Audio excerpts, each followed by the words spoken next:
Good morning, this is the Eager Beaver Show. You are listening to a True North Eager Beaver Media Incorporated podcast.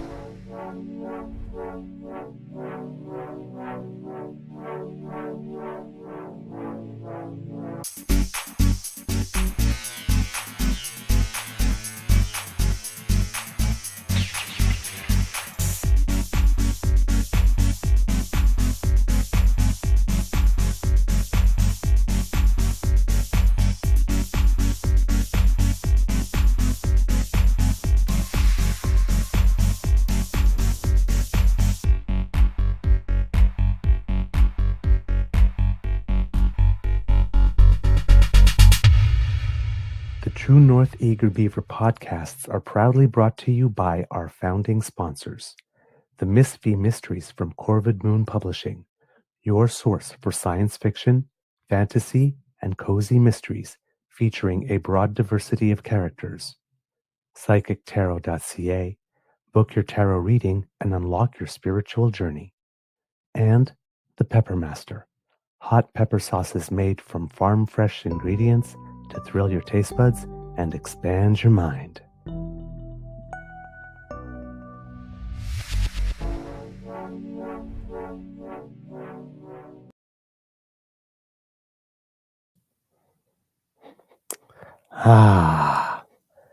Good evening and hello, kids. Oh, I noticed that I probably wore the wrong shirt for the green screen. My shirt's blue, but clearly uh, my camera's picking it up as green, so I might change that in a couple of seconds. But hey, hello, good evening. Welcome to, the Daily Beaver Morning Show. Nights. do, but still 100% Canadian. I'm so glad that you're here with us. With me, I should say, because Mr. Grizzly is not here this evening. I am your host, the Eager Beaver, pronouns he, him, hey, Mr. Beaver, hey. And today, recording day, is Thursday, April 17th, 2025, and it's debate night in Canada, everyone. Part two, of course, because we had the French language debate yesterday, and it will be the English language debate tonight. Um, Big thank you goes to our podcast founding sponsors, the Pepper Master, the Miss V Mysteries from Corvid Moon Publishing, and CanadianTarot.com. It has been a lovely day here at the Beaver Lodge, and it continues to be a lovely evening. Nothing but blue sky, no clouds, a little bit of warmth today. I still needed a jacket and stuff, but it was nice to feel some warmth on the skin when you're walking out on the street. So yeah, all good stuff. Um, Let's see. What do we have for you? Um, Not too much additional news for the day, as we're going to go into this. Just a lot more fallout from the Federal Debate Commission. There was an interview with the head of the Federal Debate Commission on CBC about 2 hours before the debate starts. It was less than satisfying. Didn't seem to be really any acknowledgement of anything, and just a lot of sort of like, well, what matters to us was the quality of the debate, and it's like uh, it's that's a very convenient narrowing of the lens. So it was less than stellar. Now apparently it seems that there will be changes tonight to how the scrum is done. They won't allow questions for more than 20 seconds and that type of stuff to try to allow more journalists. It seems that the journalists that not the journalists, but the media personalities who got in yesterday got to the scrum room early and were the first to line up. So that's why there were so many of them. And then by asking making speeches, took up everybody else's time. So, and by, of course, asking questions that pushed only their agenda and with nothing that had anything to do with the content of the debate. So it seems that the questions are going to be limited to 20 seconds and no follow-ups to try to get more journalists through. Some people are worried that we're just going to get a series of 20-second speeches. But hey, we'll see what happens. But for a person that came on TV and was trying to make like, well, we'll see if there were things that were done incorrectly, but we were very happy with the quality of the debate type thing, with a little haughty. Um, that they must have gotten some type of message because they made some changes to the scrums. So we'll see what that gives. All right. That's about all of the news I have. And so the debate is about to start right now. Steve Paikin is given the instructions, uh, I think, to the candidates. So what I'm going to do is I'm going to back it up. So we'll be a little behind the live, but so just so that you can see it from the beginning, we will be using a CPAC feed. So that's a Canadian Parliamentary Affairs channel. And everybody, thank you for joining us. And let's have a good debate. All right. I hope that you will be very active in the chat today. So I will switch over to Michael Serapio, put him up front there. And all right, let's have some fun tonight, okay? Got the volume up and Live from the atrium of Maison Radio Canada in Montreal, 4 federal leaders will debate for your vote. The leaders are here and ready to go. Mark Carney, Pierre Poilievre, Yves-François Blanchet, and Jagmeet Singh. They will debate the major challenges facing our country, from tariffs to the cost of living, public safety, energy, and leading in a crisis. Good evening, everybody. I'm Steve Paikin, your moderator for tonight's debate. Each leader has agreed to the following: no notes, answer the questions, stay on theme, stay on time. How much each leader speaks will be counted on these clocks, visible to the leaders and to you at home. This is the 2025 Federal Leaders Debate.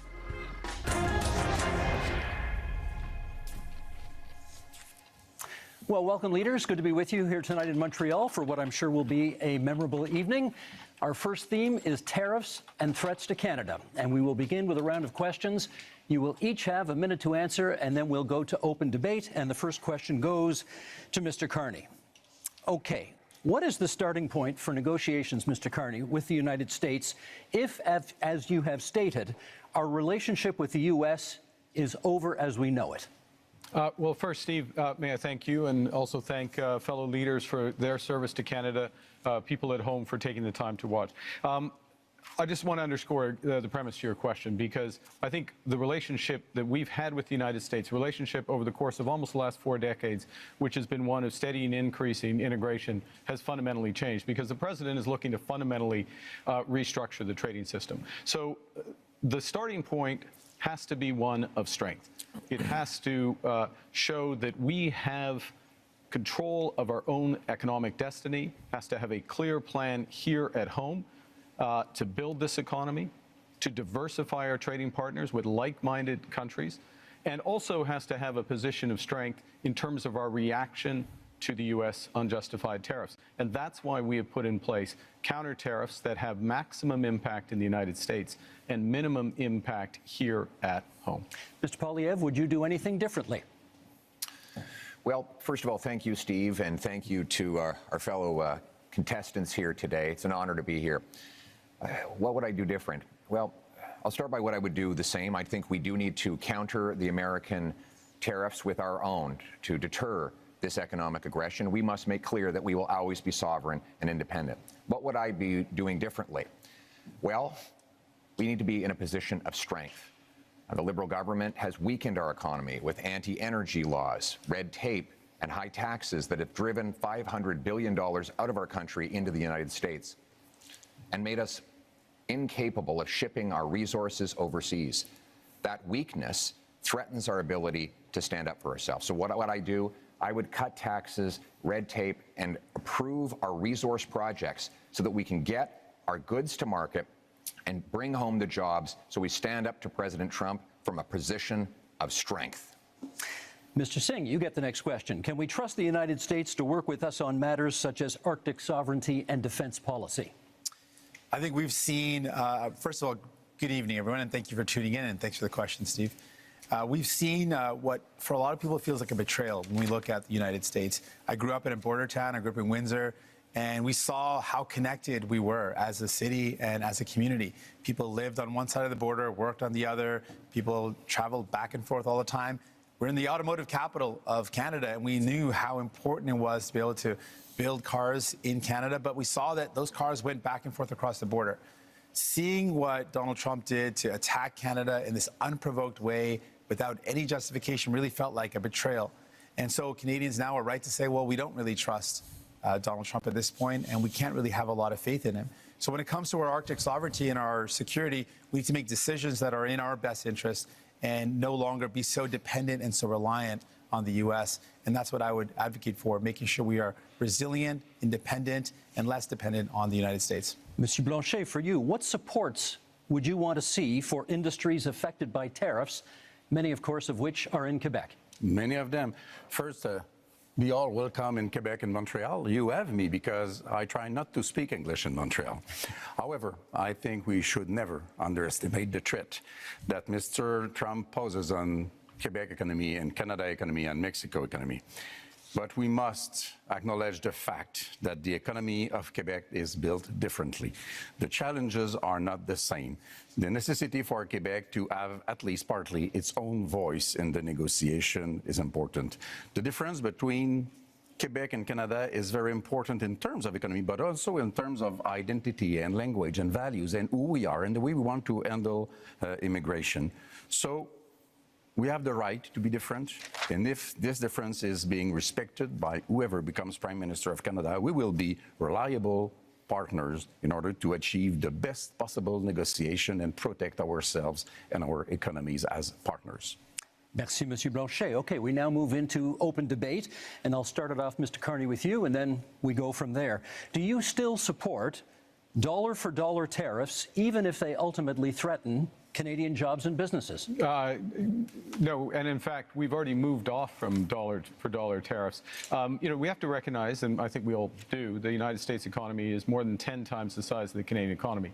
And the principle in terms of our counter tariffs is to have maximum impact in the United States, as I said a moment ago, minimum impact here. So we have to think about the impact on Canadian businesses. I'll give you one example, if I may. In the auto sector, the way we've designed those auto tariffs is that Canadian automakers, if they maintain production here, if they maintain their investments here, when I say Canadian automakers, I mean automakers that have jobs and plants and production in Canada, then they can have lower tariffs on what they ship to the United States. We create a huge incentive for them in order to do that. We also have carved out the Canadian auto parts sector. Last point, I know you're pressed for time, the Canadian auto parts sector, so that it can remain competitive with the United States. We're focused on maximizing Canadian jobs, maximizing the harm in the U.S., so that we get them where we need them. Mr. Poilievre, you want in, then Mr. Singh. Well, Mr. Carney, you claim that you want our country to respond with strength, but after the last decade, half of which time you've been Justin Trudeau's economic advisor, our economy is weaker than ever before. It's been the worst growth in the G7. We've lost $500 billion of investment south of the border. You supported blocking pipelines in Canada that gave Donald Trump and the U.S. a near monopoly over our energy. And now you want to keep in place Bill C-69, the liberal no new development law that blocks us from shipping our resources overseas. How could you possibly think it's a good idea to give the Americans a continued monopoly on our energy projects when you have seen how much these liberal policies have weakened our country over the last decade? Let Mr. Carney respond, and then Mr. Singh. Sure. If I may, yes. So let's go to my record. My record is a month long as Prime Minister. And this goes to the heart of coming to the Americans with strength, but doing the right thing for Canada. Within the first week as Prime Minister, I sat down with all the premiers of the provinces and territories, as well as the leaders of the Indigenous peoples. Got an agreement with all the provinces and territories, doesn't happen very often, got an agreement for them to have one Canadian economy instead of 13, first point. Secondly, to commit the federal government to do its part by Canada Day, so free trade in Canada by Canada Day. Thirdly, the federal government to commit with respect to project reviews. The question was about pipelines. I'm getting to it. Thirdly, one project, one review, and relying That's on not possible provincial. under Yes, it is 669. possible under. It is possible on our system. No, it is it's not. the It's impact banned assessment. under C69. It is agreed on under the impact assessment framework, and we have a cooperation agreement with British Columbia already. We're looking forward to them with the other provinces. We will move Yes, forward. no, directly. I'll Gotta jump in on this. Mr. Singh's turn, please. The anti-development law. Of course, we agree around having a strategic response to the United States. But what I'm concerned about is what we're doing here in Canada. We are already seeing threats to our country in that just the threats alone of the tariffs have meant Canadians have lost their jobs. The threats of the tariffs that are in place right now, the impact of those tariffs is that we've lost jobs in steel, aluminum, and the auto sector. People are already losing their jobs. And while, Mr. Carney, you had time, as you mentioned, not very long time, but as Prime Minister, you showed us your priorities. The first thing you did is you had traveled, you made a tax cut for millionaires, which was reversing on the capital gains. So you gave a tax cut to millionaires, but you didn't have time to increase the amount that workers get on EI. Right now, workers who are struggling and wondering, what am I going to do if I lose my job? Workers who've lost their job are saying, how do I pay my bills when EI only covers half of a worker's salary? Maybe 40 years ago that would have worked, but right now most workers are spending their entire salary just to pay the bills, to pay their mortgage and their rent, and to put food on the table. So EI is not good enough, and it shows Canadians that you didn't make it a priority to protect those that are impacted by these tariffs, that are threatened because their jobs are lost. We have not heard from Monsieur Blanchet yet in this segment, so please. Yeah, Mr. Carney, you are becoming a real Canadian leader, saying one thing in French and another one in English. You said in British Columbia in February that you would force oil and gas through pipelines through Quebec, either we wanted it or not. You would use emergency powers in order to do so. And 2 days later in Montreal, you said that you would never do that without the approval of Quebec. What's the point of using emergency powers if you do have the agreement of Quebec? However, I do agree with you. It's important to be very strong in front of Mr. Trump. However, I would keep the dollar for dollar policy. Don't be weak in front of Mr. Trump. And those counter tariffs have to be targeted.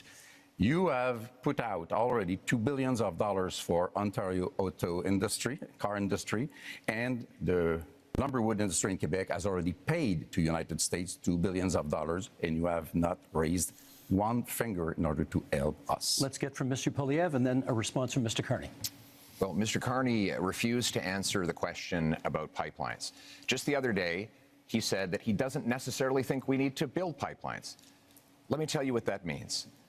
Right now, the Americans get 97% of our oil, 100% of our natural gas exports at big discounts. We have to send Canadian oil from Western Canada through the States just to get it back to Quebec because we don't have a pipeline. And now there's this law, Liberal Law C69, which effectively bans pipelines. The 14 biggest energy and resource companies say it has to go if we're ever going to build another project. And I asked Mr. Carney why he would keep in place this anti-pipeline law that effectively empowers Donald Trump to have a total monopoly on our single biggest export. Why would you not repeal this Liberal law? Isn't it because you are exactly the same in the same line as Justin Trudeau and the rest of the Liberal team that is now making up your cabinet? Let's get a response. Well, let me pick up a couple of points that have been made. The first thing I did as Prime Minister was to cut the carbon tax. That's the first thing. Second thing is made a commitment that all proceeds from our tariffs will go to workers and those companies most affected. There were several points Means raised. nothing so far. Mr. Steve, if I may address, I'm trying to do it quickly because several points raised. All proceeds go to workers and the firms most effective, and those proceeds are considerable. Third thing, I'm interested in solutions. I'm interested in getting energy infrastructure built. That means pipelines, that means carbon capture, storage, that means electricity grids. And here's how you do it. And we've already moved in the first month. Cooperation agreements with the provinces. Guess what? We are a federation. You need to cooperate with Quebec. You need to cooperate with the provinces. You need to get First Nations and Indigenous people buy-in. You can do that through the one project, one review window that we put in place at that first ministers' meeting. as well as, if necessary, using emergency powers to fulfill the federal responsibility, but not the unique. Mr. Poilievre, you want to come back on that? What you're saying, Mr. Carney, with respect, is a total contradiction. The No New Development Law, C-69, guarantees there will not be one-stop shop because it requires the Government of Canada to actually duplicate So the what same, Mr. Poilievre is saying is that have no rules, project. have no regulation, have one-stop no shop. controls Mr. Singh, over any energy Mr. Singh, development. we just got to let him Mr. finish his Let big sentence. polluters pollute. Let's just let him finish his sentence. That is not true. In fact, Mr. Singh, the reality is we should have strong rules enforced once. We shouldn't have multiple levels of referral that it takes now 17 years to get a major project approved in this country. That is why in the last 10 years we've had the worst economic growth in the entire G7. We cannot afford a fourth Liberal term. We need a change, and the Conservative plan for change will include repealing the anti-pipeline law so we can get our energy to markets other than the United States. Mr. Singh, then Mr. Carney. While these two compete about who's more pro-pipeline, I think what we need to do is, I mean, it's clear the Liberals bought a pipeline, they built a pipeline. I don't know what Pierre is complaining about. That's what they did. I think what we need to do, if we're talking about energy in our country, we need to build an east-west grid. Let's use our power as a nation to build a national project that creates good jobs, that strengthens us for the future, where we connect the low-cost energy from jurisdictions and provinces across this beautiful land and have low-cost energy for businesses, for people, so we can build a stronger economy. That's the energy of the future that we need. Mr. Carney. 3 quick points.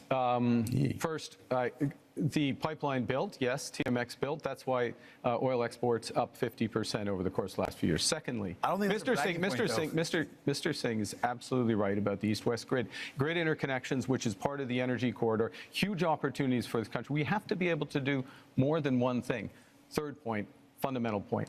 We can give ourselves far more than Donald Trump can ever take away. If we have one Canadian economy, not 13, and if we just look at that agreement we got with the provinces, look at what Ontario and Nova Scotia have just announced in terms of their steps towards this, this is within our grasp. Monsieur Blanchet, what should we be prepared to concede in our negotiations with the United States? I want to be back to something that Mr. Carney said. You can't do something and the opposite, and you can't fill people's mind with nonsense. Quebec has, by law, its own environmental review institution, and you cannot, through a federal decision, even through a Quebec government decision, go over the BAP, as we call it. If the BAP says no, Just say. it's no. I know. Good. I know, Let's but this keep is that in mind. This is the point. This is, if I may, this is the point. The federal government can do the following, which is to take the decision to abide by the decision of the Quebec BAP. That is within the federal government's power. That is known as cooperative federalism. That's what we need to do. And do you understand one other point fast? This is what we need. If we, I mean, this is what we need to do in a crisis. Brève Moïse, and then Mr. Poilievre. Yeah. The building of those pipelines will take at least 10 to 14 years. Mr. Trump will be 90 years old, not president no more, and somebody of course, less terrible will be there before you can even dream of having oil through this pipeline of yours. We're less than a minute to go. Mr. Poilievre, I promised you next. Listen, after the last 10 years of Liberals blocking pipelines and killing jobs, Sounds wild when you say that.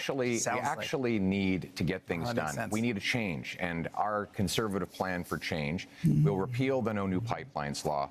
It will create a true one-stop shop, set up shovel-ready zones with pre-permitting so that we can approve LNG liquefaction export plants, mines, pipelines, nuclear plants, and also hydroelectric dams so that we can generate the power we need to be strong, self-reliant, and stand on our own 2 feet for a change. Last quick word to Mr. Carney. Okay, quick word. Bringing it back to what we were talking about, which is tariffs, the threats to Canada, how to negotiate. We need these options. We need these options to build domestically, to build one Canadian economy. We need to act. We need to diversify our trade partners. And that is will our give us time in strength this to segment. the U.S. That is our time. Okay, you know my job tonight. I got to be the heavy guy here every now and then, making sure everybody comes to time. And I'm keeping an eye as well on making sure that everybody gets rough justice over here. That concludes our first section and our first debate. Up next, affordability and the cost of living.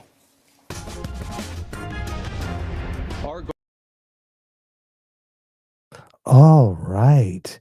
Wow. That is way better than last night.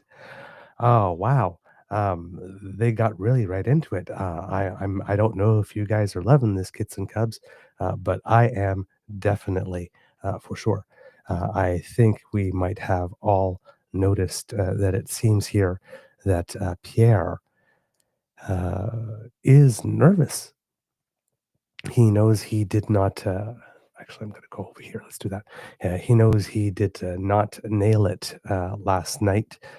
Way more reserved, as we wondered today on the show, whether or not he in debate prep today, he would have been told to start leaning into the dickishness as opposed to yesterday when he was trying to come off as a statesman. So, yes, he's definitely full on leaning into the dickishness here, throwing red meat to the base who want to see him pounce on a liberal. So he's definitely not trying to win votes here. He's trying to really make sure the base turns out. So if this early in the debate he's throwing red meat like that, this is he's debating to save the furniture. There must be something in their internals that is not good for him to go out like that, to not even attempt to be prime ministerial here. Blanchet looks frustrated and annoyed again, like yesterday. And I have listened to a couple of analyses today, and I wasn't the only one that picked up on Blanchet being a little bit on the crusty side of the edge last night. And Carney, that last response from him was just a 10 on 10. Definitely much more energetic yesterday. You can tell that his lack of ease in the language was making him stand back. But if Jagmeet Singh is going to keep on sniping at Pierre, because Jagmeet is, listen, most of his seats are in BC and his races are orange-blue. So he might be attacking Pierre a lot tonight if he's trying to make sure that he gets out with some more seats, because Jagmeet is fighting for his job tonight. So Jagmeet throwing some shade there. Wow. Yeah, exactly. Get Elaine, popcorn. Woohoo. All right. Wow. This is what I was trying to find the word to describe last night wasn't necessarily lackluster, but there was no real excitement. There was nothing that was coming out to seize up and grab you and pull you in. They're going for it. They're going for it. Okay. Yeah, get Hugh. Yeah, this is fun. All right. And okay. Well, hey, there we go. Let's not delay this any longer. This is juicy. You don't need to hear me right now. All right. Goal is to double the pace of housing construction. It will lower your bills, build homes you can actually afford. Il faudra parler des entreprises du Québec, des travailleurs du Québec, des aînés du Québec. A big, powerful bring it home tax cut on work, investment, energy, and home building. Okay, leaders, same idea, one-on-one questions followed by open debate format. And Mr. Poilievre, you get the first question this time. Many provinces, including some provinces with conservative governments, have ambitious housing targets, none of which have been met. Why do you think your housing plan will be any different? Let me start by talking to the young people of the nation and those who are aspiring to home ownership. You know, it was only 10 years ago you could buy an average house for $450,000. But in the last lost Liberal decade, housing costs have doubled, rising faster than in any country in the G7. And so now our youth cannot afford a home, and our seniors are worried about being evicted. We can't afford a fourth Liberal term of rising housing costs. We need a change. And our Conservative plan for change will, 1, axe the federal sales tax on new homes. 2, incentivize municipalities to cut their construction taxes to bring houses down in cost by $100,000. 3, sell off federal land for homes. And 4, train up 350,000 young trades workers who can help build those homes. Because you deserve a home, and we're going to make it happen for a change. Also on the issue of affordability, Mr. Singh, you get the next question. How do you bring down grocery prices in the midst of a trade war? Well, I appreciate the question. This is a big concern. When I talk to Canadians, they tell me they're really feeling squeezed from the cost of living. That's one of the top things that people tell me about. People are saying, I can't afford to buy groceries. Every time I go to the grocery store, it's just ongoing worry and this feeling of anxiety that can I actually afford the things that my family needs? On top of that, people are worried about the cost of homes. I think those are the two biggest things I hear. So we can do things about this. Other countries have taken concrete steps. We can put in a price cap on food essentials. France has done it. Greece has done it to great success. It's brought down the cost of food significantly in both those jurisdictions. We can also ban corporate landlords from buying up the affordable homes to keep homes that are affordable. We can make things better for Canadians, but it requires having the courage to take on the powerful corporations that are ripping you off, that are price gouging you. And we know that price gouging is one of the major reasons why food prices are going up. You're never going to hear Pierre Poilievre or Mr. Carney talk about the fact that these are the corporations Thank you, ripping you Mr. off. Singh. That's time. Mr. Blanchet, I want to ask you about old age security, which will soon cost this country $100 billion annually. We understand you would like to expand it. How would you pay for that? We would want it to be just for everybody because the Liberals have created a discrimination against elders which are 65 to 75 years old, having 10% less income from federal government than those who are over 75. But the best way to do it is to have everybody pay its fair share in terms of tax, which means that one should not be entitled to hide money in fiscal paradise in order not to pay him or his clients or friends, not to pay billions of dollars in taxes that could be used to help the situation of elders. Those are things which are supposed to be applied to everybody. There are a lot of questions to be answered about that. Other ways to do it is to reduce the pressure on housing price to make sure that the whole budget of elders and families and workers can afford houses which have increased dramatically in price. Merci, Monsieur Blanchet. That's time for this one. Mr. Carney, I want to ask you about housing, which over the past decade has gone from a problem to a crisis while the Liberals were in power. Is your policy on getting homes built any different from your predecessors, and how? This is one of the reasons why I entered this contest, because of the housing crisis, the cost of living crisis, the housing crisis, and the Trump crisis to help fix it. And I would say, look, the housing approach is fundamentally different because we need a fundamentally different approach. We need to build housing at a rate that we haven't seen since the end of the Second World War. We do need a fundamentally different approach. And with the fundamentally different approach, we can build an entirely new industry. So the question is how? Now, Mr. Poilievre and I agree on some things. Okay? I agree as well on reducing the tax on first-time home purchases as a way to buy.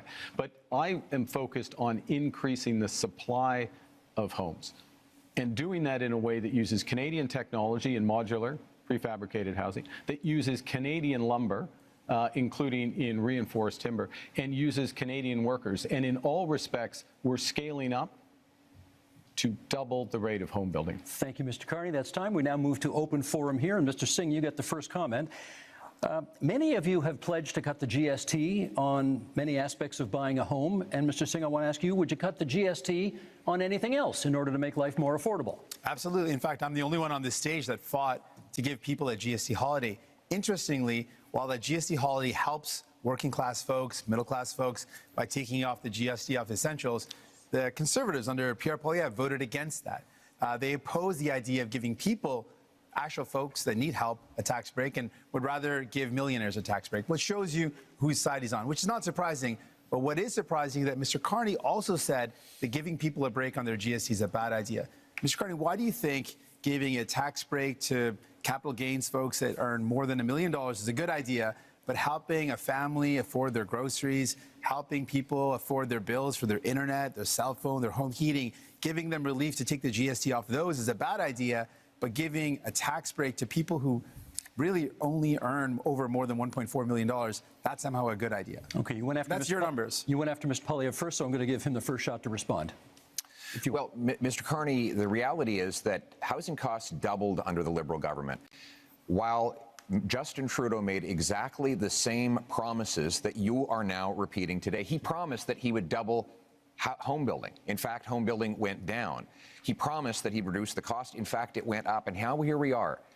Mark Carney is asking for a fourth Liberal term, repeating the exact same Liberal promises that priced you out of a house. Just a few weeks ago, before the election, the Liberals voted against taking the GST off new homes, and they have continued to build up bureaucracies that block construction. We need a change so that you can afford a home, and our change will be, again, to axe the sales tax on new homes, incentivize municipalities to speed up permits, free up land, and cut development costs. Train up 350,000 young people who can be in the trades to build those homes and sell off the land that is going to be needed in order to build homes. That is a real plan for you to own a home and afford your life for a change. Mr. Carney, they're coming at you from both sides. What do you say? Okay. I know it may be difficult, Mr. Poilievre. You spent years running against Justin Trudeau on the carbon tax, and they're both gone. Okay, they're both gone.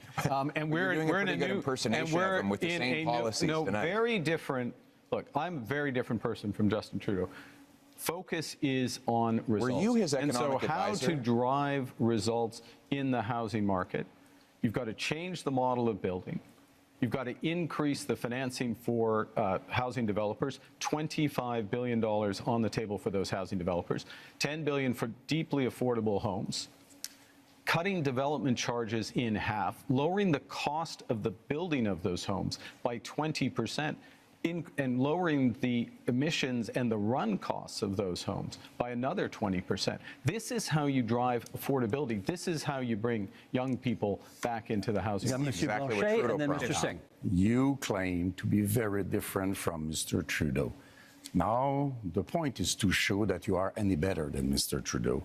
You claim to have a lot of experience in many things, and you know things. Last time we had somebody saying that they knew things, it was the senators, and they killed the law that protected supply management because they knew better than us and were elected by nobody, exactly like you are today.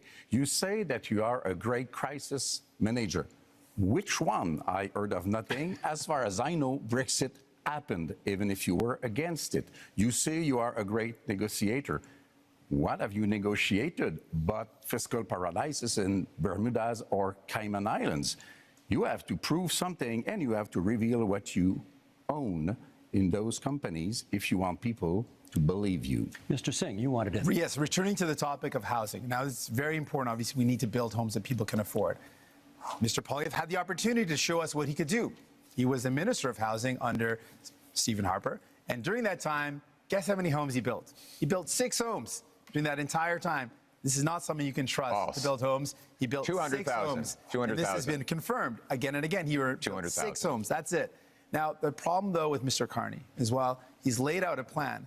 The problem is that when he was the chair of Brookfield Investments, this is a company that made a strategic decision to buy up affordable homes in cities like Toronto, where people were paying a decent rent.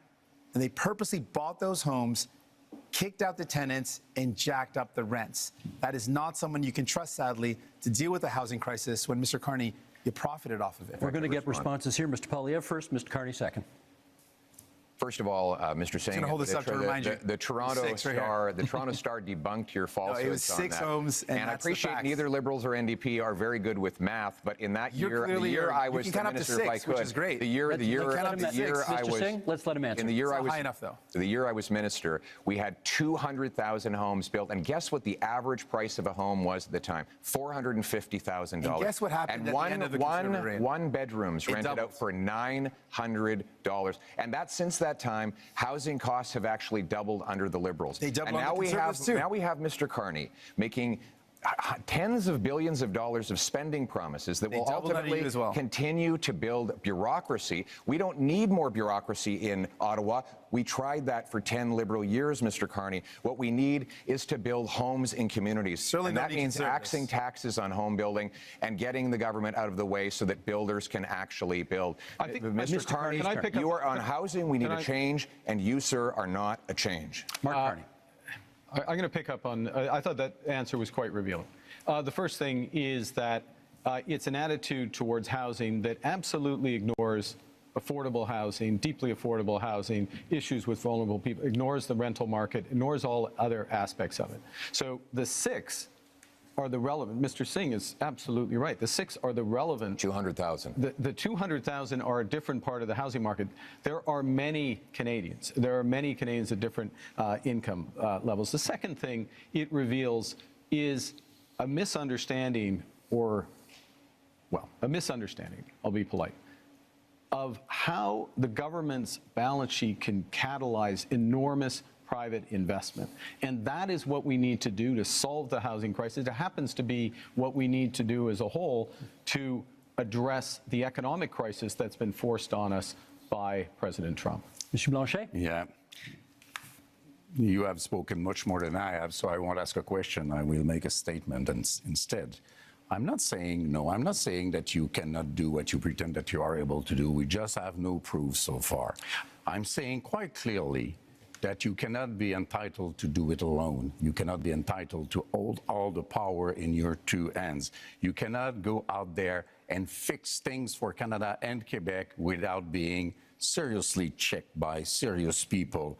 You cannot go out there and speak for Quebec without Quebec having its own strong voice to protect itself and to promote its different economy. So if you want to collaborate, let's say right now that whatever happens, even if minority government happens, you will be a partner with the different Quebec economy and identity, which you have been not interested in for the economic part and not respectful for the identity part. Let me get Mr. Singh in at this point. Can you tell us what's the first thing you would do to make life more affordable for Canadians? Yeah, there's a lot of things that we can do, and I've laid out some of those things. I think fundamentally, I'm the only person on stage that not only fought for real relief for people in terms of affordability, I'm the only one that fought for pharmacare that actually makes life more affordable by giving people medication coverage.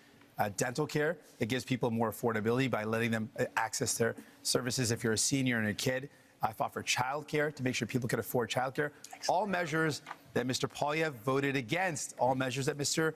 Blanchet voted against. So if you want someone that's going to fight for you in Ottawa to actually make life more affordable, you can't entrust all the power to Mr. Carney. He doesn't have a track record of making life more affordable for people, but we do. So vote for a New Democrat, and we'll continue this work to make life more affordable for you, while the Conservatives and the Bloc have voted against those measures to make life affordable, because that's not who they care about. New Democrats are in it for you. Pierre Poilievre. The #1 expense for families today is taxes, more than they spend on food, clothing, and shelter combined. This after 10 years of Liberal tax increases. We can't afford a 4th term of high Liberal taxes. That's why Conservatives have a plan for change. And that plan includes voted against every measure to help people out. Cutting income taxes by 15% for the average worker and senior, saving a working couple up to $2,000, rewarding hard work again. Because hard work is actually being punished. Because of the very high taxes. Now, the Liberals promised 10 years ago they would lower them. They actually raised taxes on 9 out of 10 Canadians. We need a change in this country because your hard work should once again pay off with a powerful paycheck that buys you an affordable affordable home, so you want to save people $2,000, and that's what we will deliver. You want to save people $2,000, but cut their dental care, which is thousands of dollars. Cut their child care, which is thousands of dollars. Cut pharmacare coverage, which is thousands of dollars. That's not a very good math deal right there. You're going to save people $2,000, but cost them tens of thousands of dollars.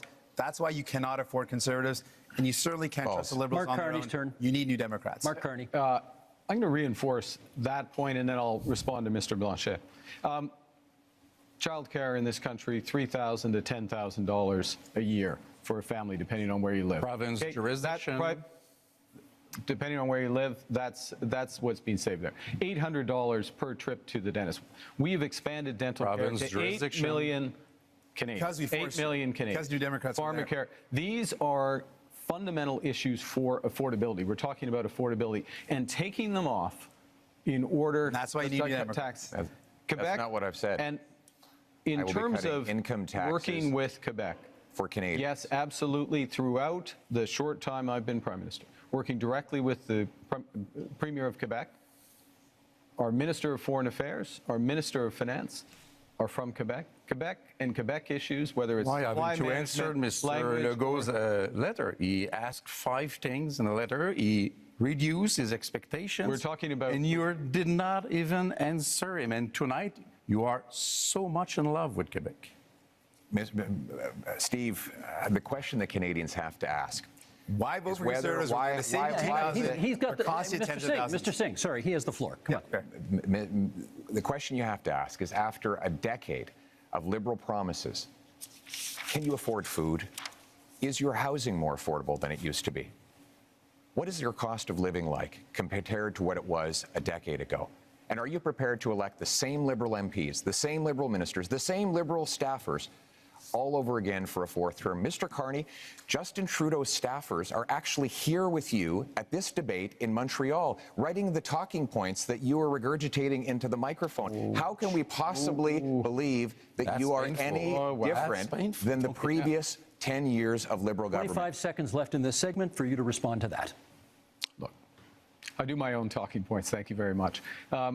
The biggest risk we have to affordability, the biggest risk we have to this economy is Donald Trump. So first and foremost, we've got to get that right. Secondly, we need to do it in a way that brings everyone along together.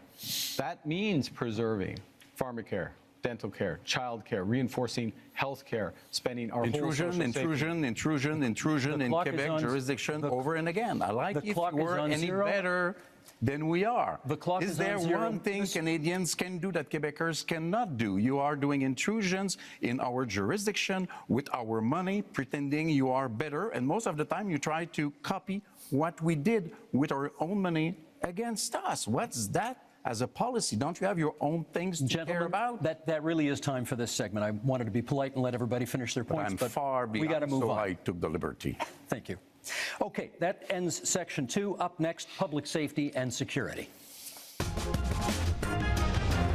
Fight crime, to protect Canadians, and to build communities that are safe, secure, and strong. Keep crime, drugs, stolen cars, and other illegal substances out of our country. We're going to invest in our borders, and that means hiring more border officers. Resources are in short supply, not enough staff. This is not the nice way to treat people who come to our border. Okay, same. All right. Wow. Okay. Damn. As you can see, quick change. I don't know what to say. That was a hot mess. Clearly, you have. I don't know what happened, but you got Carney being the adult in the room. I mean, you just saw that section with all the crosstalk. I mean, and Carney is just like stopping at some points a little bit to let some of it go through and then getting a little pause and then going in and just continuing and not losing his thought. We've got one adult in the room and 3 party leaders who are debating to save the furniture or save their jobs or something. Wow. That is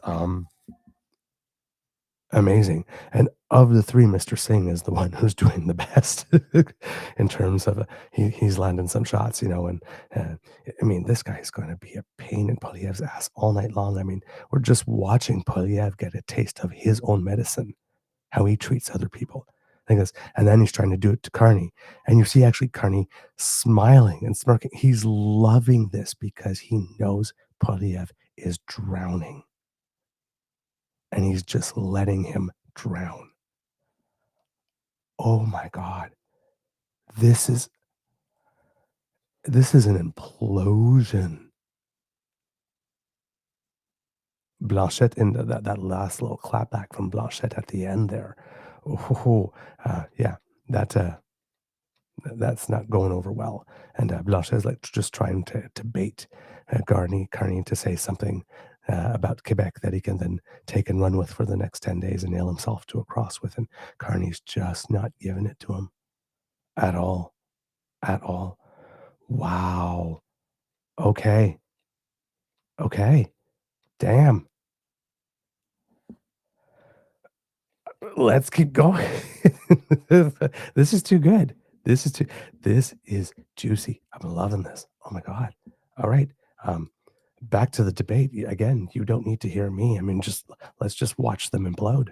Same format, one-on-one questions and then open debate. Monsieur Blanchet, you get to go first in this one.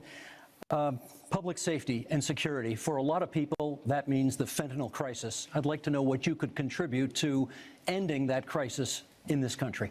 The fentanyl crisis is a very serious issue, which is a bit less important in Quebec than it is in British Columbia. I think the whole border thing is the real issue. Immigration is a very important issue for Quebecers. Immigration has to be dealt with in an orderly fashion. Our borders are not dealt with in an orderly fashion. The rules are not respected. The rules are unclear. Some rules even invite people to hide for 2 weeks illegally before coming out. Some things has to be done. The situation of one person asking for asylum may take as much as 4 years without us reducing the number in order to deal with them in a human way. The services for every citizen in Quebec are being reduced because we cannot afford the fact that we are receiving much, much more people in Quebec from this specific type of immigration than we can afford, and we cannot teach them French. That's time, Monsieur Blanchet. We can, of course, return to the immigration issue during open debate should you choose to. Mr. Carney, question for you. The Liberal gun buyback policy, not considered a success by many people. Reviving it is in your platform. Yeah. Why would it work this time? Yeah, I think, well, what we've seen with that policy is some success at the commercial level, but not at the individual level, because it hasn't been, in my opinion, it hasn't been organized properly, and it needs to be organized properly. And I've instructed the Minister of National Security and Public Safety in order to do that.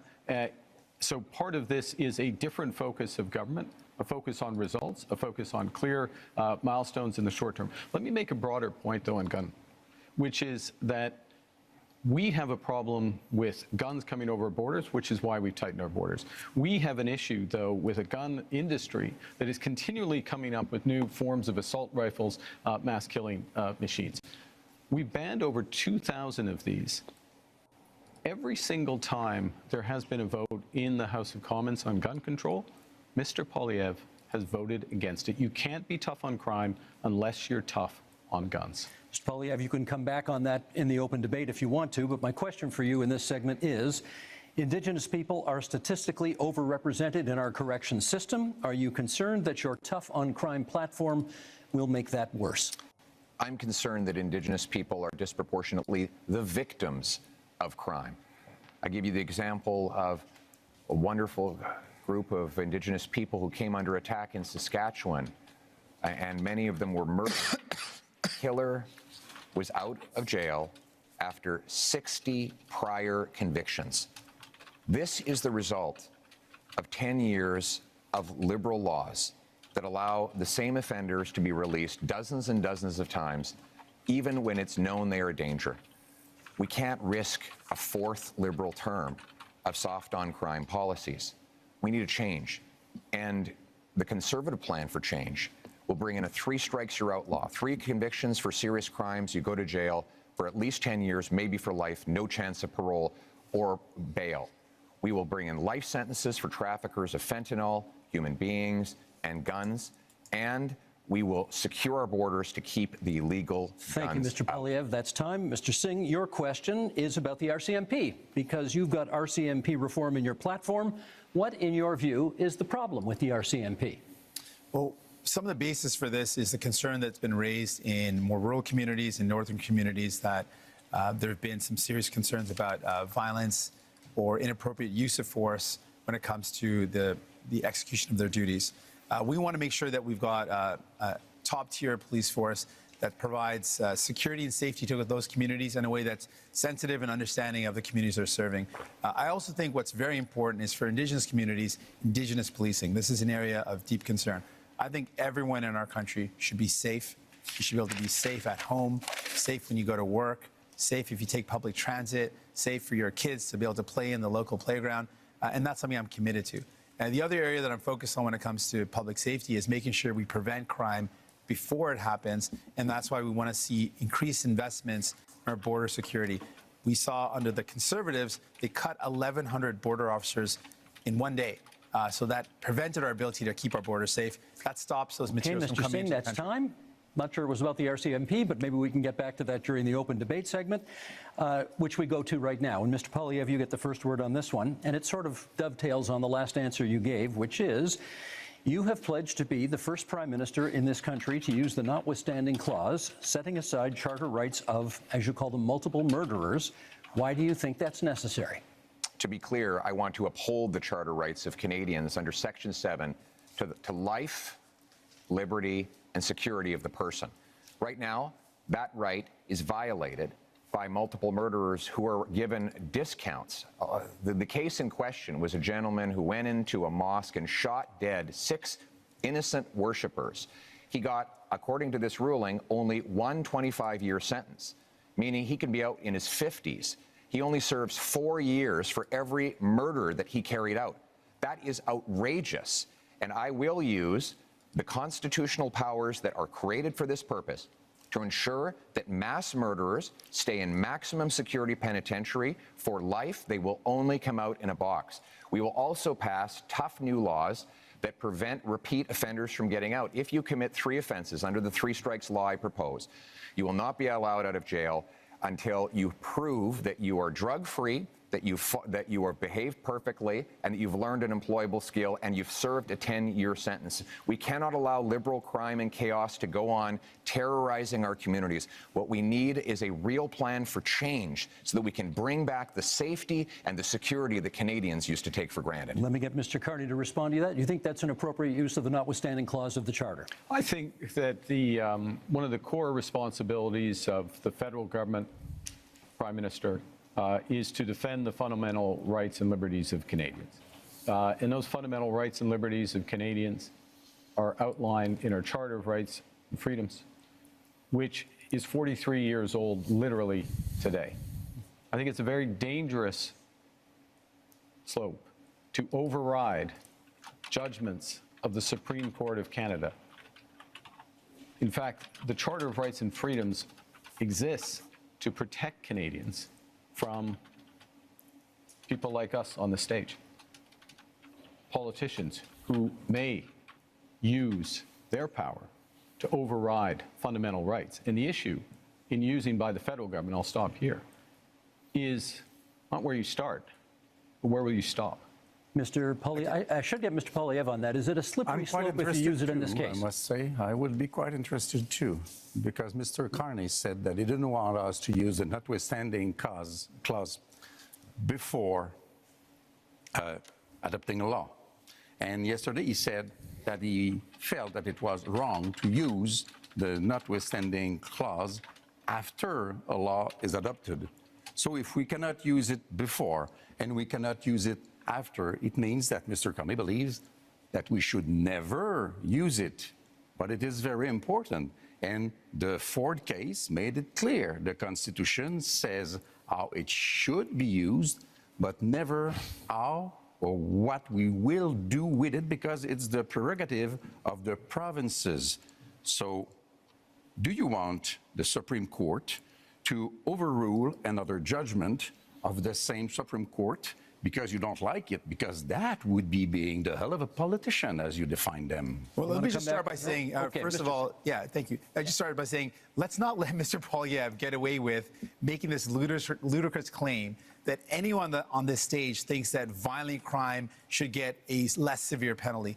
Obviously, that is not a special position that he's taking. Everyone agrees that horrible crimes should have horrible sentences. Judges are equipped to do that, so don't let Mr. Poilievre's rhetoric confuse people. Obviously, everyone agrees that if someone does something horrible, they should pay a horrible price for it. There should be appropriate sentence that's put in place by a judge. But what I'm concerned about is all of what Mr. Poilievre is talking about is after the fact. Now, there's heinous things that happen, and there needs to be severe penalties put in place. But we also need to keep communities safe. And that's what my focus is. Well, how do we stop crime before it happens? Much of the violent crime that's committed is committed by illegal handguns and firearms that come across the border. Now, Mr. Poilievre has admitted that as well, that it is illegal handguns and illegal weapons that are used in violent crime. So our plan is, let's stop those illegal weapons getting into our country in the first place. And the way we do that is by having stronger border security officers and having more people on the border. Mr. Pierre Poilievre, when he was in power in the Conservatives, they cut the number of border officers. They reduced the number, weakening our borders. Keeping an eye on time can't here. trust them Let's to get do back these to type of Mr. things. Poilievre on the issue of whether, in using the notwithstanding clause under these circumstances, would be a kind of a slippery slope and encourage politicians to use it more. No, we will use it to protect the charter rights of law-abiding Canadians. I'm interested in the rights of victims. Mr. Carney seems to be very interested in the rights of criminals. He says that it's dangerous for me to ensure that mass murderers stay behind bars for life. You know what's dangerous? Turning them loose on our streets. I don't think you appreciate, sir, the chaos that is unfolding in communities. In Toronto right now, the police have been forced to tell people to just let the thief steal the car. When they break into the house, just take the keys. Just let them take the keys so that you don't get hurt. People are living in terror in many of our communities precisely because of the catch and release bail law, C-75, which requires judges release the accused at the earliest opportunity under the least onerous conditions. Every single member of your Liberal caucus and your Liberal cabinet voted in favor of this bill, and they are all determined to keep it in place, despite constant promises to the contrary. Mr. Carney, Canadians deserve to live in peace and security. That is the right that I'm fighting for a change. I'm fighting for that as well, and let me be specific about two things that have been raised. The first is with respect to these issues of car theft, home invasion, and I'll use the GTA area where there has been a sharp increase. How do you attack that? You attack it several ways. One, you increase the criminal penalties for that happening, particularly if you're part of a gang, particularly if you use a firearm. And you will do that? And we're doing so. We've committed to doing so. You put in place a reverse onus in terms of bail, so that it has to be proven that there's not a risk, which we've also committed to. And then you go to what Mr. Singh was talking about, which is we have to reinforce our frontiers. That's why we're committing to an extra 1,000 Canada Border Service agents, an extra 1,000 RCMPs. That's why, as part of the broader fentanyl initiative, where we've added to the RCMP there, we've added drones, we're adding helicopters, we're adding surveillance, and we're going to the other end of the chain with respect to car theft, which is tightening security at the ports. This is what we need. In order to get results, you need to focus at both ends of the chains in federal government. Thank you very much. I want to talk about one of the issues that has come up is the idea of the public safety concerns around the overdose crisis and how this is devastating our communities. We're seeing so many lives being lost. In that, we know that one of the ways to address that is by investing in some of the solutions like mental health services and rehabilitation services. Services keep our communities safe, having access to those good services. Both Mr. Carney and Mr. Poilievre are proposing cutting government spending and cutting those services. That's not going to make our communities safer. We need to see better investments in rehabilitation services, more investments in mental health. We need to respond to this serious crisis in our country with care and compassion. I've met with Moms Stop the Harm, an organization of moms that have lost their children to this opioid overdose crisis. They've literally had their children have died because of this. And they're saying we need to do everything possible to save lives, to stop this death from happening. And I think we need to listen to those moms, and that's my commitment. Mr. Blanchet. Two things as rapidly as possible. First, we believe that we should act on crime gangs and organizations, defining them as we do for terrorist organization. We have to protect our kids from the violence of those gangs, from the drugs being sold by those gangs, from the guns and whatever else being stolen, sale being by those gangs. Sold? And not stolen, being, you purchase a thing and sold by those gangs. And we mostly have to protect our kids from being recruited by those gangs, becoming violent at 13 and 14 and 16 years old, because this is the real fear of parents like I am.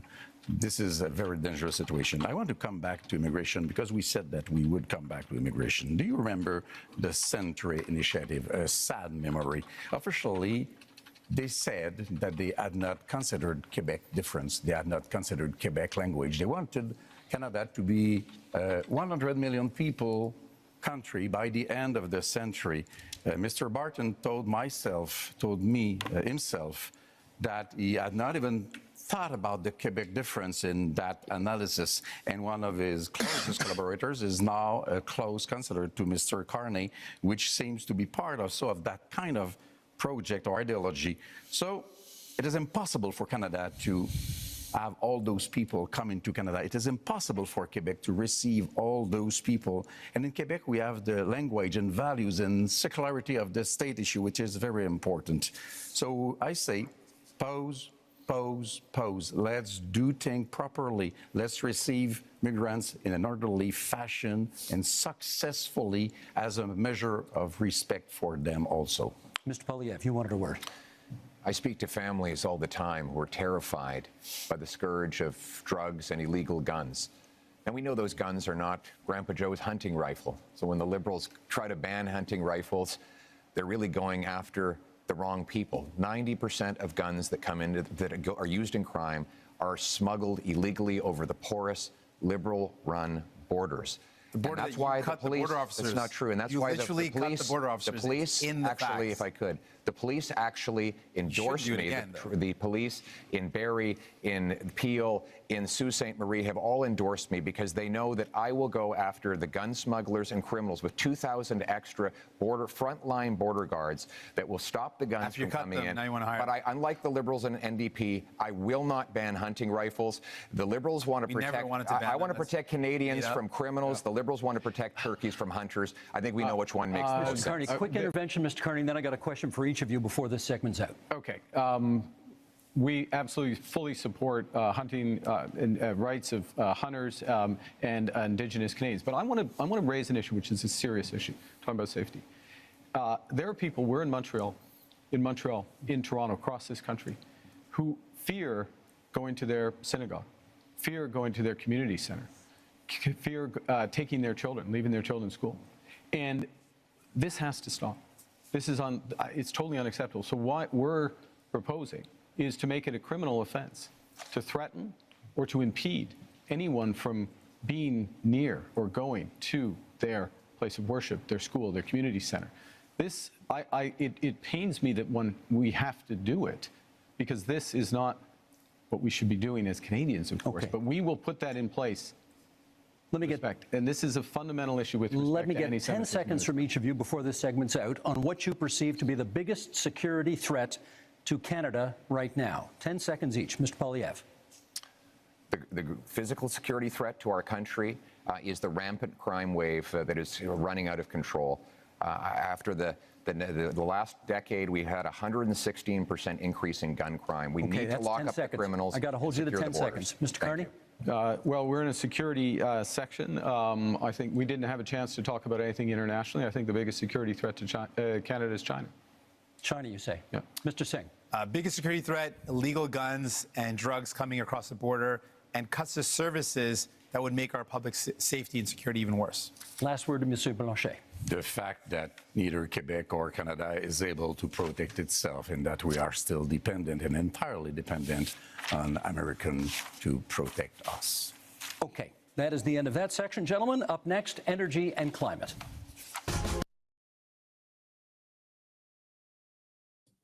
Whoa, okay. Damn. Blanchet sure nailed that last one right at the end. That's a little bit of a, as we say in French, vlan dans les dents, a little reality right in your face. That is definitely something to be concerned about. Wow. Interesting section. Again, lots of stuff going on. Not like the first two sections. I mean, they're still going after each other. I mean, Singh is just he's not gonna let Pierre accomplish anything. He's just decided that whatever mission that Pierre has tonight, Singh is just not gonna make it happen. He's interrupting, he's throwing shade, he's landing little cutting quips. Um, like I said, Mark Carney had better be taking Jagmeet Singh out to Red Lobster after this, because in that segment you saw a time where Blanchet was going fishing on Bill Bill 21 and Bill 96 in Quebec, and rather than letting Carney answer, Singh just came right in and tried to grab the spotlight there. So, wow, my God, um, yeah, Singh is not letting Blanchet or Poliev accomplish their mission. So when Blanchet goes fishing, Singh goes after him. When Pierre tries to get on a roll, Singh keeps on cutting him and throwing little jabs. Singh is doing much less attack on Carney tonight than he was last night. But I mean, Singh was plenty going after Pierre, but not like this. Not like this. I mean, he is on a mission, and you could tell like he's really trying to save those seats in British Columbia and those seats in Ontario, um, where the races are more likely to be blue and orange there. But oh my word, oh my God, yeah, damn, this is something else. Again, the stuff with the notwithstanding clause, and you guys heard it right. References to liberal crime when I highlighted that to you on the show. So this is something that they're going to be branding, another sign that they're going to spend the last week and so of the campaign just throwing red meat after red meat after red meat to the base, trying to get them to come out. I really do think they're worried. And, you know, for those who watch the debates, that's one thing, but they keep on saying that after the debates, there's a lot of people that react more to the coverage and how the analysis is going to go down. The analysis is going to be brutal for Pierre Poilievre. Now, Pierre Poilievre did much better for himself in this section because he wasn't as aggressive, he wasn't as snipey. So that thing where he's trying to look statesman-like is working better, but Singh keeps on interrupting him, which doesn't help. I mean, and the positions are just they're abhorrent. He really likes that they're going to come out in the box line, and that's just not how the system works here. Okay, so yeah, this is, of course, the talk about Indigenous people. Again, doesn't sound sincere coming out of Pierre's mouth. The only Indigenous people he likes, and the only time he cares about them is when they're talking about resources and resource development. And I think somebody noted it in the chat earlier. He made this comment about if 80% of Indigenous people want it gone, their territory, but 20% don't, then it should go as if like it's all just one Indigenous territory and it's 80-20, and that 20%, in one mass is blocking 80%. It's like, no, it's the pipeline passes on someone's land. So if 80% of the people whose land it passes upon like it, then fine, it could pass on their land. But the 20% who don't want it passing on their land, well, then you have to find another route, right? So he's conflating a lot of stuff. Again, Mr. Carney, solid answers on terms of process. Not much opportunity to shine like the other ones because, again, it's justice is not more his domain. But I mean, all he has to do in this case is actually just state the fundamentals of civics and the charter here. And Pierre's argument falls apart. Now, for the reason why I'm saying that this is a good section for Pierre is for the people who are voting for him, if this is indeed a save the furniture debate, with all the stumbling and the getting crushed by Carney, there was less opportunity for him to get crushed as hard. In terms of the answers, yes, but this is much more technical, and deep knowledge of how Constitution works in Westminster parliamentary system, and all these things that the Canadian Civil Liberties Association would go to court for is not necessarily fingertip knowledge. So it's harder for people to necessarily see off the bat just how hard Carney is crushing it on this one, as opposed to things having to do with economics or just basic cost of living. But even though Carney is crushing it, just because of the density of the topic, it makes it so that it won't be as obvious. But for those who are in the know, they know, right? Wow. This is, and at least in this section, I'm happy to say, and I'm very happy to say, I'm glad to hear them broadening out crime, because for most of the part in this election campaign, conservatives have been talking about crime, and it's just like tougher sentencing and sentencing measures that are anti-constitutional. And the liberals sort of keeps on going, well, it's guns, guns, guns. And then they finally heard some talk about, early intervention programs and other types of stuff like that. So, and prevention programs and that type of stuff, and just going broader, the relationship between mental health and not treating it well, and crime and that type of stuff, and not having the proper supports. So it was good to see the issue being broadened out. And of course, Poilievre's not able to speak to any other issues that are broadened out. He's got his clear, very, very narrow focus, very emotional rhetoric, always using the worst case scenario in something. But again, right, exploiting tragedies, trying to make us believe that he cares about Muslim people now, right? But again, he's just using the fact that something happened to them, terrible, as a cudgel to beat liberals over the head. Same thing with indigenous issues when he was talking about that family and that tragedy. Again, it was just mentioning it a tragedy as a tool to then go on and bash Carney over the head. But as soon as the tragedy itself was mentioned, he just moved on from it to something else, right? So there's no deep sincerity or conviction there. Wow. This is, so again, Carney hasn't lost anything on this one, but, if he's got the lead, for those, again, who know these subjects well, he's definitely impressing, and he's widening his lead. But in terms of general public watching this, they'll probably see this as a slightly slower part of the debate, as opposed to the opening part. That the haymakers were great.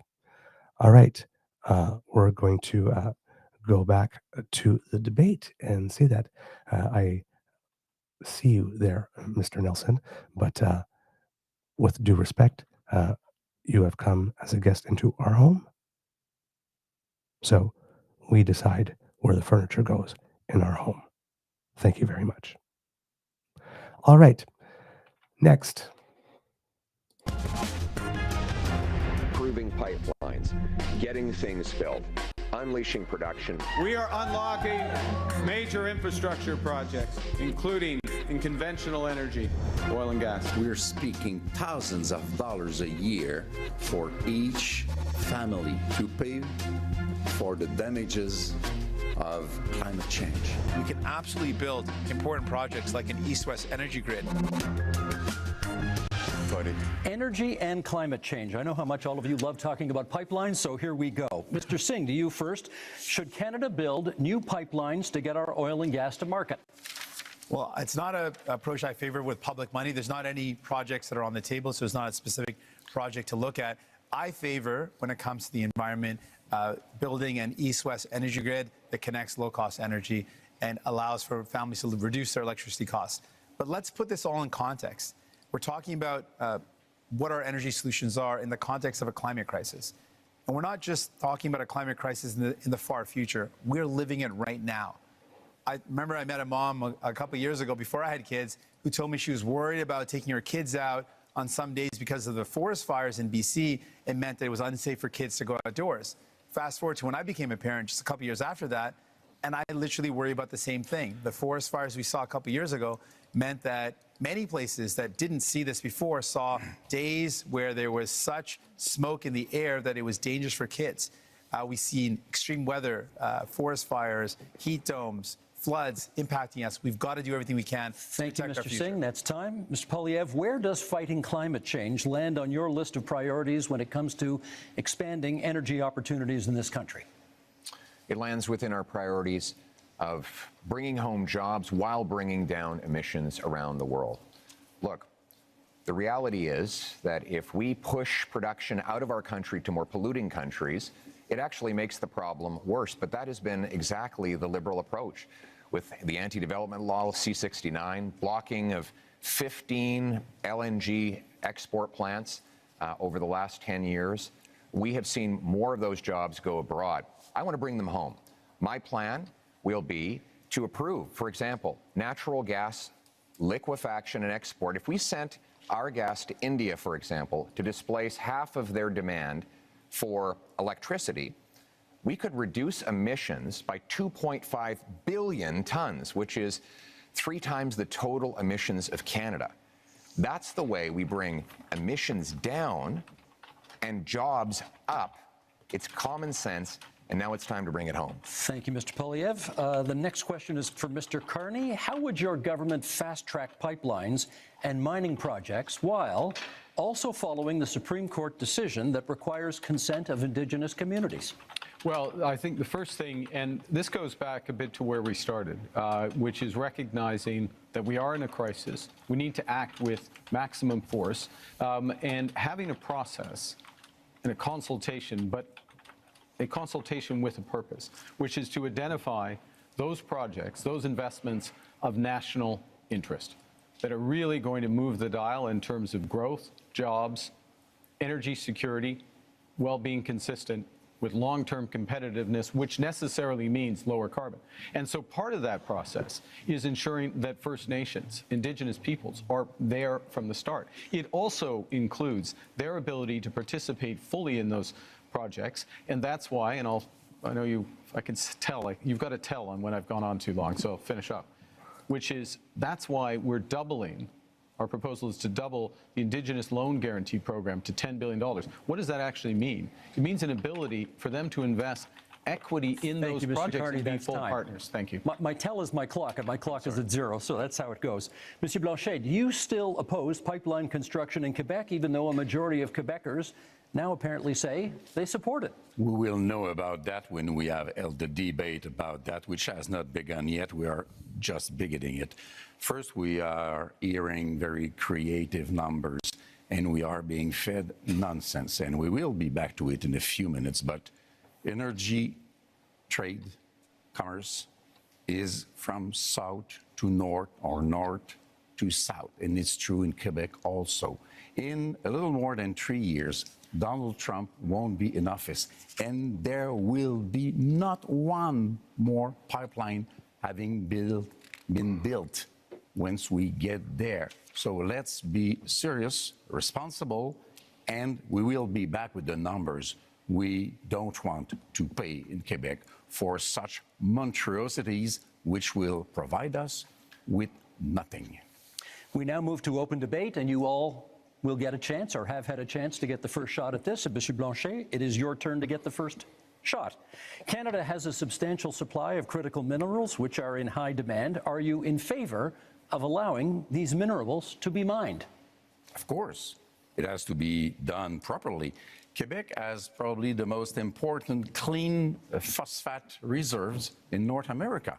In Saguenay-Lac-Saint-Jean, it is very important. It has to be exploited. This is the best way to use Paul Saguenay as an infrastructure that we need. We have lithium. Everybody needs lithium. Transportation has to be taken from oil to clean energy. This is what we want to be working on. It is part of the specifics of Quebec economy. So we are in favor of that. But we don't want to pay for the $30 billion which have been spent on oil and gas by the Liberals last year. It's $7 billion from Quebec. We don't want to pay for the $40 billion which have been spent by the Liberals on Trans Mountain. It's $9 billion from Quebec. Those are $16 billion of which not $1 has been spent in Quebec to develop a lot more power and wealth for Quebecers with our own money. We need to let the leader of the Liberals respond. Well, actually, I was going to pick up on the enormous opportunity that exists in Quebec, exists in Ontario, exists in the north of Canada, really exists across this great nation in terms of critical metals and minerals.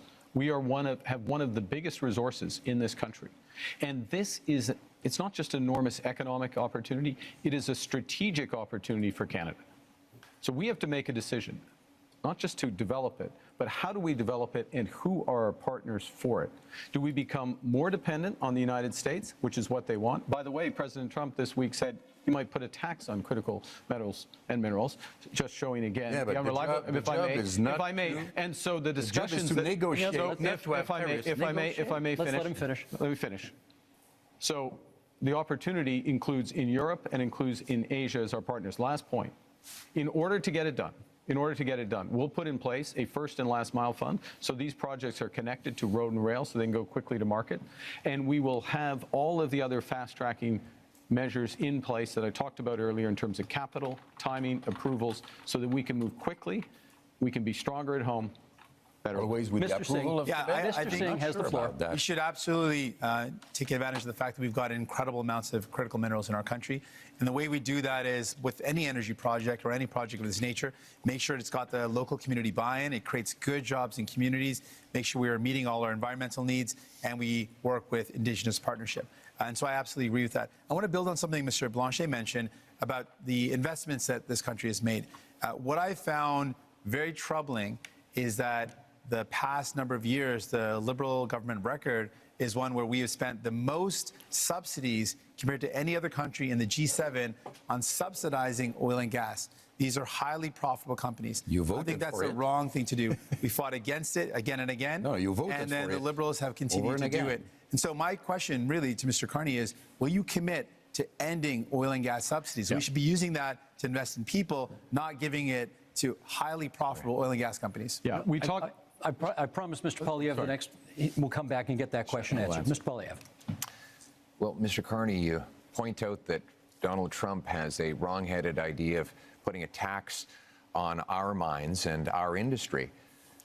And that is wrong. But so do you. You want to apply a massive industrial carbon tax on Canadian mines, Canadian steel mills, Canadian aluminum plants, You want to let them just pollute as Canadian much as they oil want? and gas plants. And your idea is to double the tax that Trump is applying by hitting them a second time. This will do nothing for the environment. It will actually ship our jobs south of the border, Mr. Polyev's just plan is let them like pollute as much as they President want. Trump Not a good plan. wants. My plan is to bring that production home here to Canada. For example, I will give a tax credit to low-emitting Canadian industry like Quebec's aluminum, for example, or British Columbia's natural gas, so that we not only bring home the production, but we do it below global average levels of emissions, so that we actually help the environment while bringing wants to home let the big jobs for polluters our pollute people We have to let him at the finish. same time. That is a sensible, pragmatic approach that puts us in charge of our economic destiny so we can stand up to the Americans from a position of strength for a change. wants Mr. to let Carney, them we've pollute got, as hang much on a as they second. want. I want to give you a chance to speak to Mr. Singh's criticism about oil and gas subsidies and Mr. Polyev's criticism about the industrial carbon tax. Okay, I'm going to make 3 points. I'll make 4 if you want me to respond to that, but I want to make 3. The first is that I answered this question last night, but I think the puck had already dropped in the Canadians game, so not everyone heard it. Yes, end to oil and gas subsidies. That's why you need new Democrats. We'll make it Secondly, I would have done it independently. Secondly, recognizing that the biggest component of that was the cost of building Keystone. Keystone, which is the pipeline which has helped to increase oil and gas oil exports rather by 50% in this country. That is an asset of the people of Canada. We own it. And the question of what to do it. So it's not a subsidy that has disappeared, it's actually an asset of Canada. Let me make a third point, though, in terms of where the oil and gas industry, particularly the oil industry, wants to and needs to go, which is to become low carbon in the production and transportation of oil. One of the big projects we need to move forward with is carbon capture and storage, the Pathways project, so that we have oil and gas that is competitive, not just today, 10 years from now and 20 years from now, as the world uses less. We want to have more market share. We need to do Mr. Carney, by very that. My government will move that. But by definition, a subsidy isn't when we buy a pipeline. I'm talking about subsidies that go to oil and gas companies, independent, separate from the country, oil and gas companies. That's what I'm talking about. The figure you quoted last night included the cost of the pipeline. Do you want to address billions his of point? dollars we're spending. We got to stop spending. Sorry, can we get you to address his point about the industrial carbon tax? How much will the industrial carbon tax add to the price of a car? So the first thing I want to say is I'm going to address the broader point. The broader point is the entire absence of a climate plan from Mr. Poilievre, which, by the way, is going to put our industry and our country at a disadvantage as we're looking for new trading partners. Guess what? Most people want to deepen our partnership in Europe, in Asia. Those countries care about whether or not you've made progress. Second thing is, we're designing a program so that the big polluters pay Canadians at home for making responsible climate choices, for retrofitting their home, getting their emissions down, or improving otherwise. And that is smart climate policy. It's better for the big polluters, and it's better for Canadians. Pierre Poilievre. Mr. Carney didn't answer my question. I asked how much would an industrial carbon tax on Canadian steel add to the price of a car. And he won't answer because he knows that it will be very expensive because there's lots of steel in cars.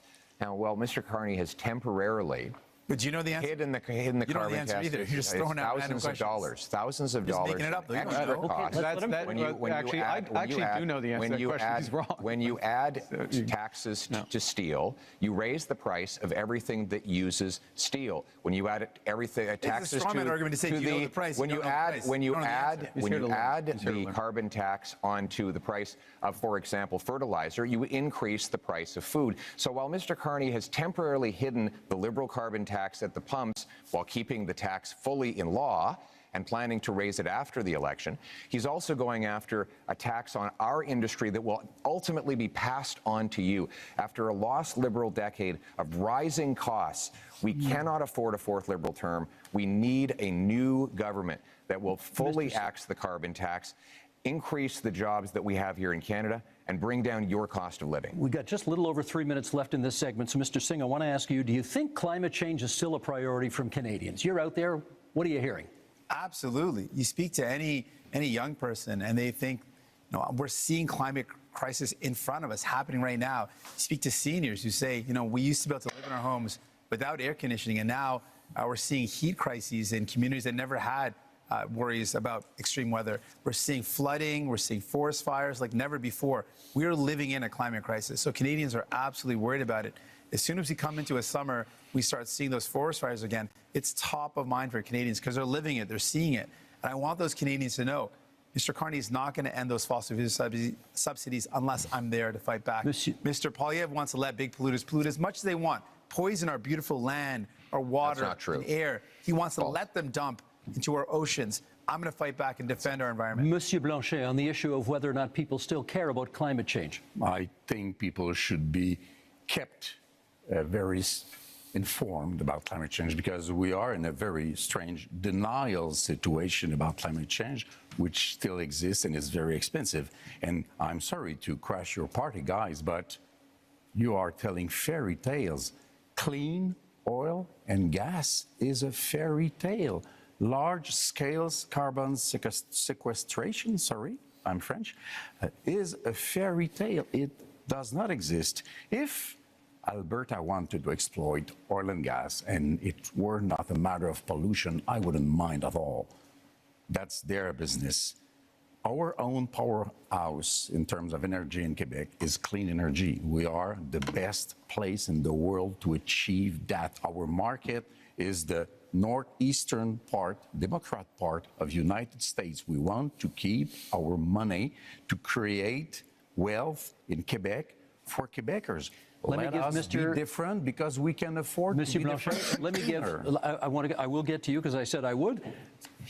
But you've taken a couple of hits here, and I want to give you a chance to respond to some of the things that people on this side of the stage have said. Thank you. Well, first of all, we do support protecting the environment. We want to ban the dumping of raw sewage into our waters. We want to hold large corporations to high environmental standards to protect our water and air.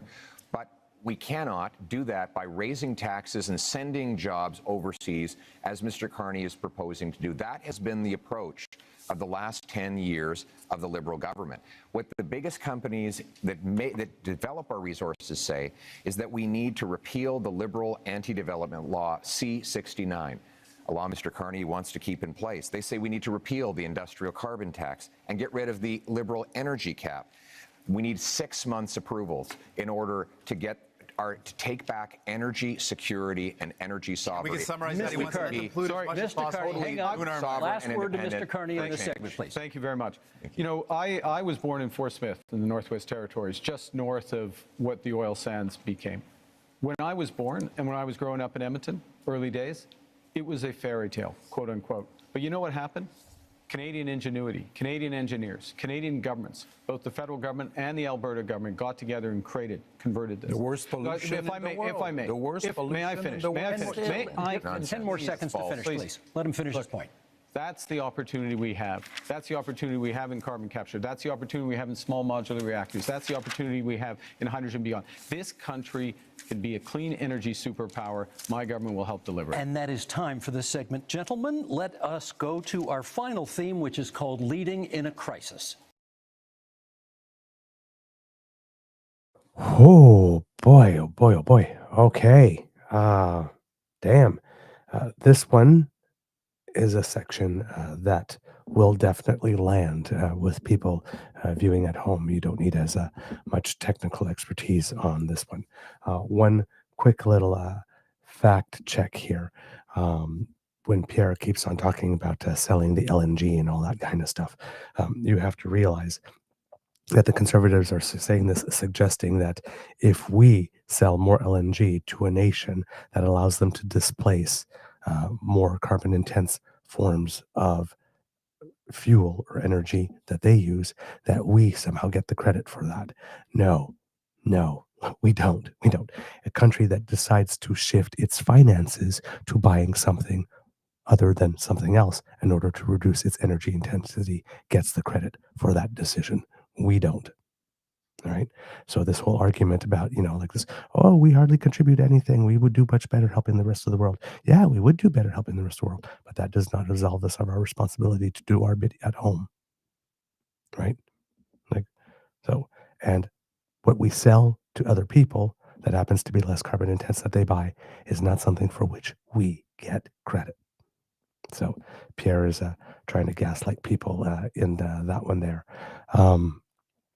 And another thing, when he keeps on talking about pipelines as well, and how we're being made reliant on the United States, remember that during their decade in power, the Conservative Party of Canada did not manage to get 1 inch of pipeline built towards Tidewater, although they did raise millions and millions and millions of dollars for party coffers by fleecing grandma and grandpa, pretending that they would get it done. The Liberals actually did that. There's an LNG port that's about to open. Right. So we actually have more markets for our oil and gas now than we did under the Conservatives. So that whole line from Pierre is absolutely not going to happen. And with this procedure of wanting or his plan to approve stuff in 6 months to a year with no real consultation with Indigenous people, he's just guaranteed that every future plan gets tied up in court and not an inch of pipeline gets built. Right. His plan does not lead to the outcome he says he wants. He says he cares about this, but the only reason the Conservatives say they care about this issue is to raise money off it. They never actually get the thing done. And there's a long track record of that now. So you can't buy that. Some shade being thrown here. I see from Kit Uncover that Doug Ford tweeted, quote, "There is no real debate between a PhD holder and a paperboy. Hashtag debate 2025. So, wow. Pierre is tanking, and the debate isn't even over before fellow members in the Canadian Conservative movement are drawing out the knives to start finishing him off.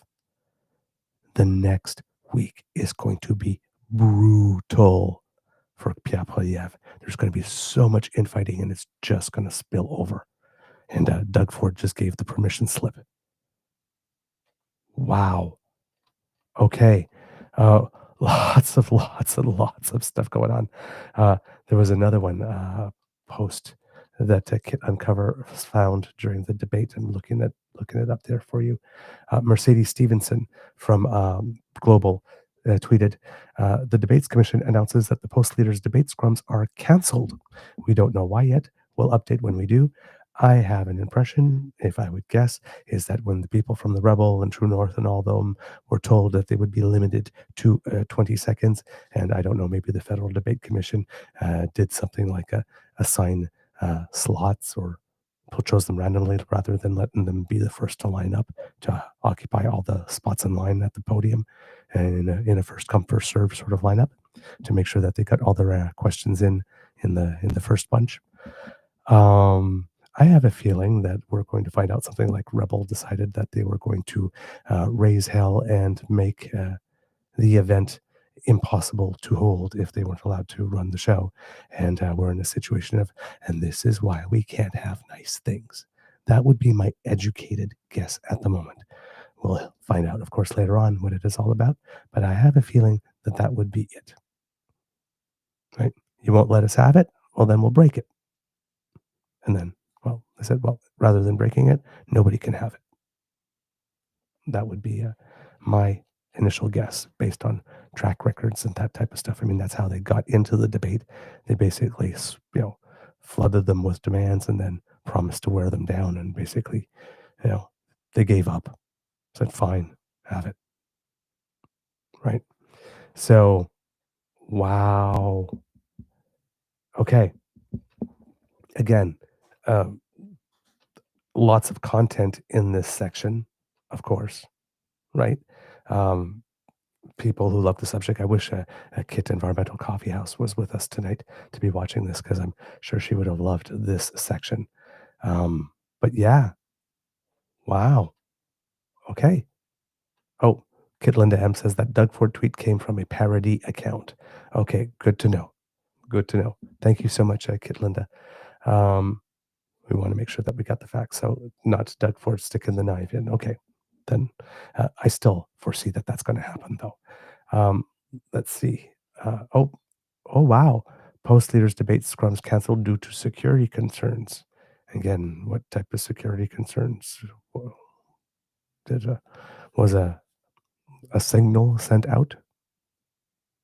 Wow. Okay. No, okay, no, correction, Linda M. No, it was the real Doug Ford account.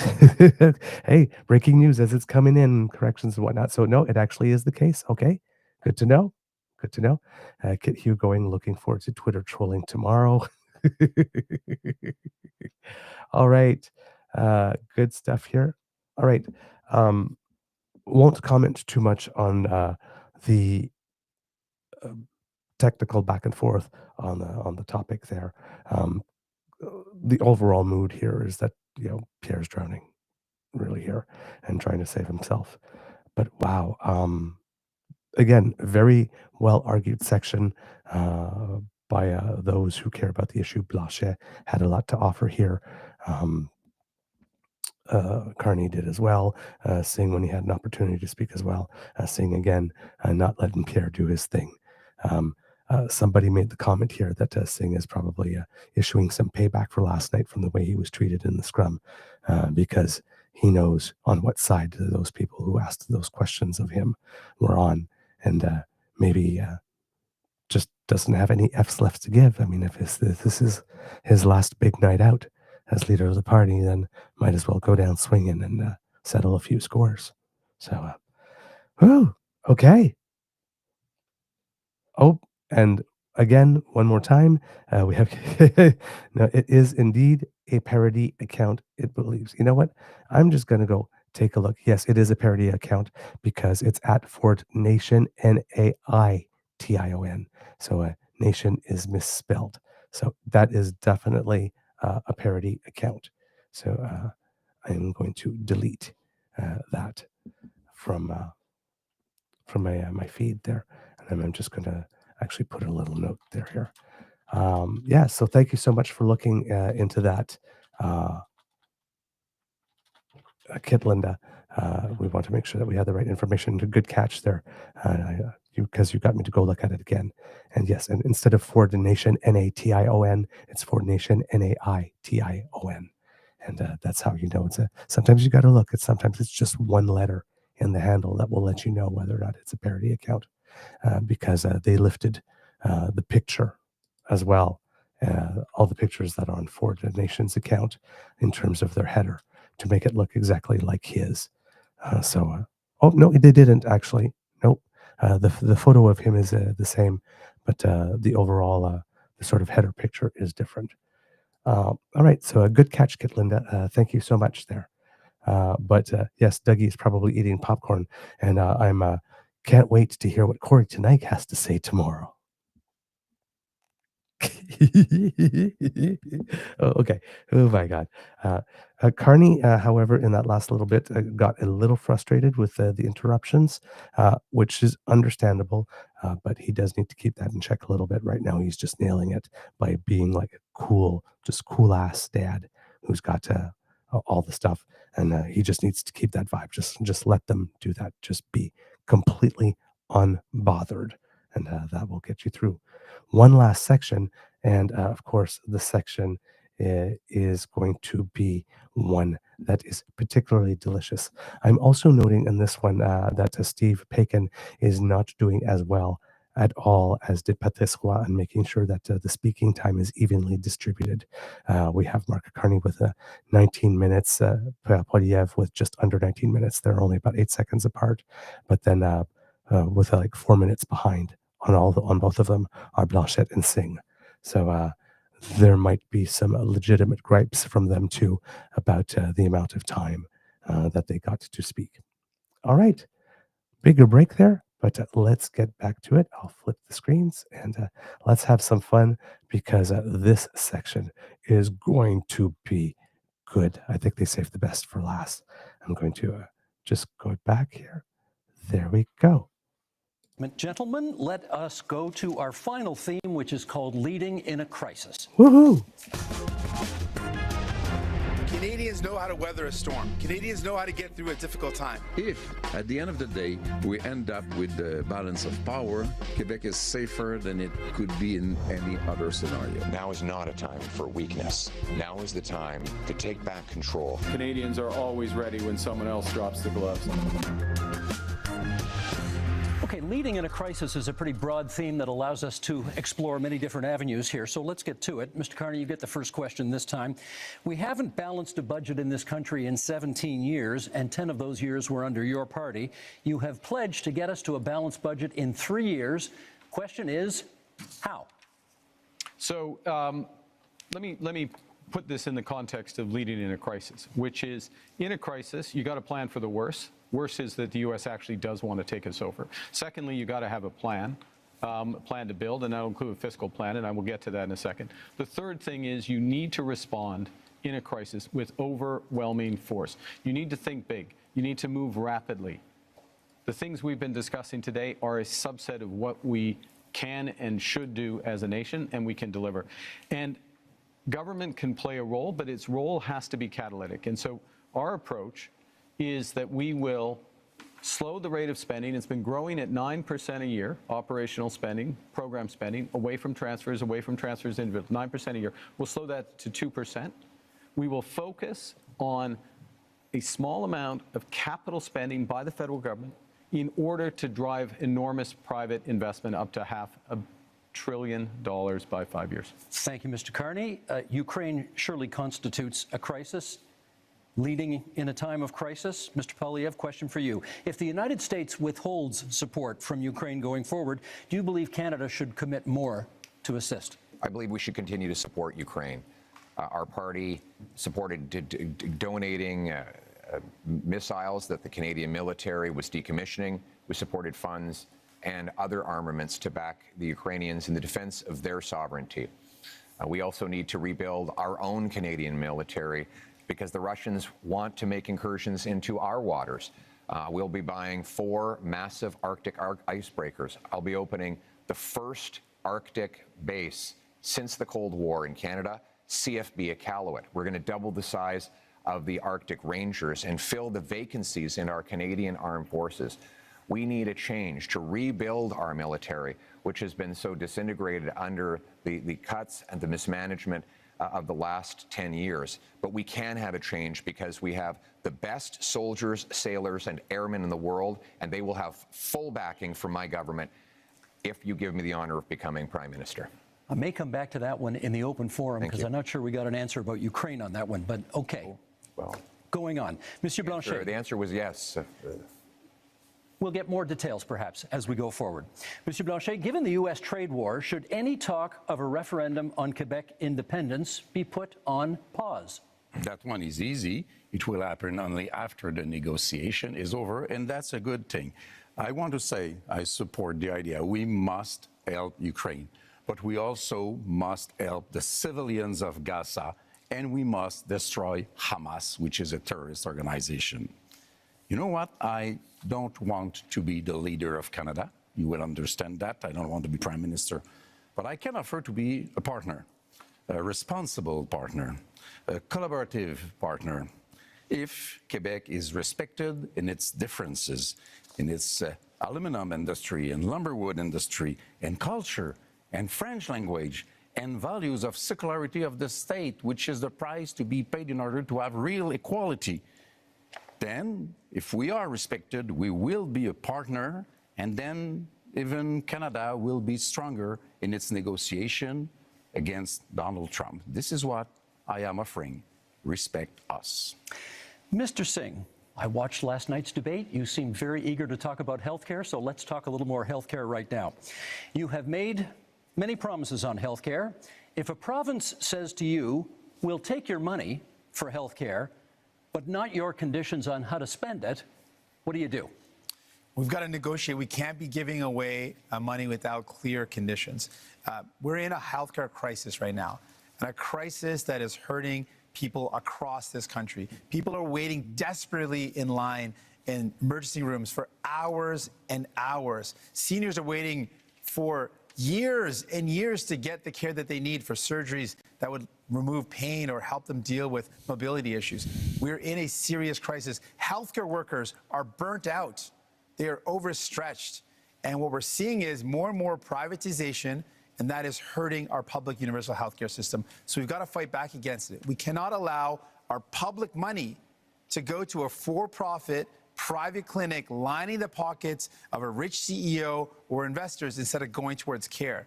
We need to make sure that we are investing in solutions where care gets to people, not profiting those at the very top. And so that's my commitment. I'm going to fight to make sure we defend our healthcare against the threats of Americanization and privatization. Okay, we now go to open forum debate, and perhaps, Mr. Poilievre, you get the first word here. This might be a good time to put a little more flesh on the bone of what you think Canada could do for Ukraine if the U.S. backs out. Yes, and my answer is that we should continue to support Ukraine. We don't need to follow the Americans in everything they do. When they're wrong, then we will stand on our own and with other allies.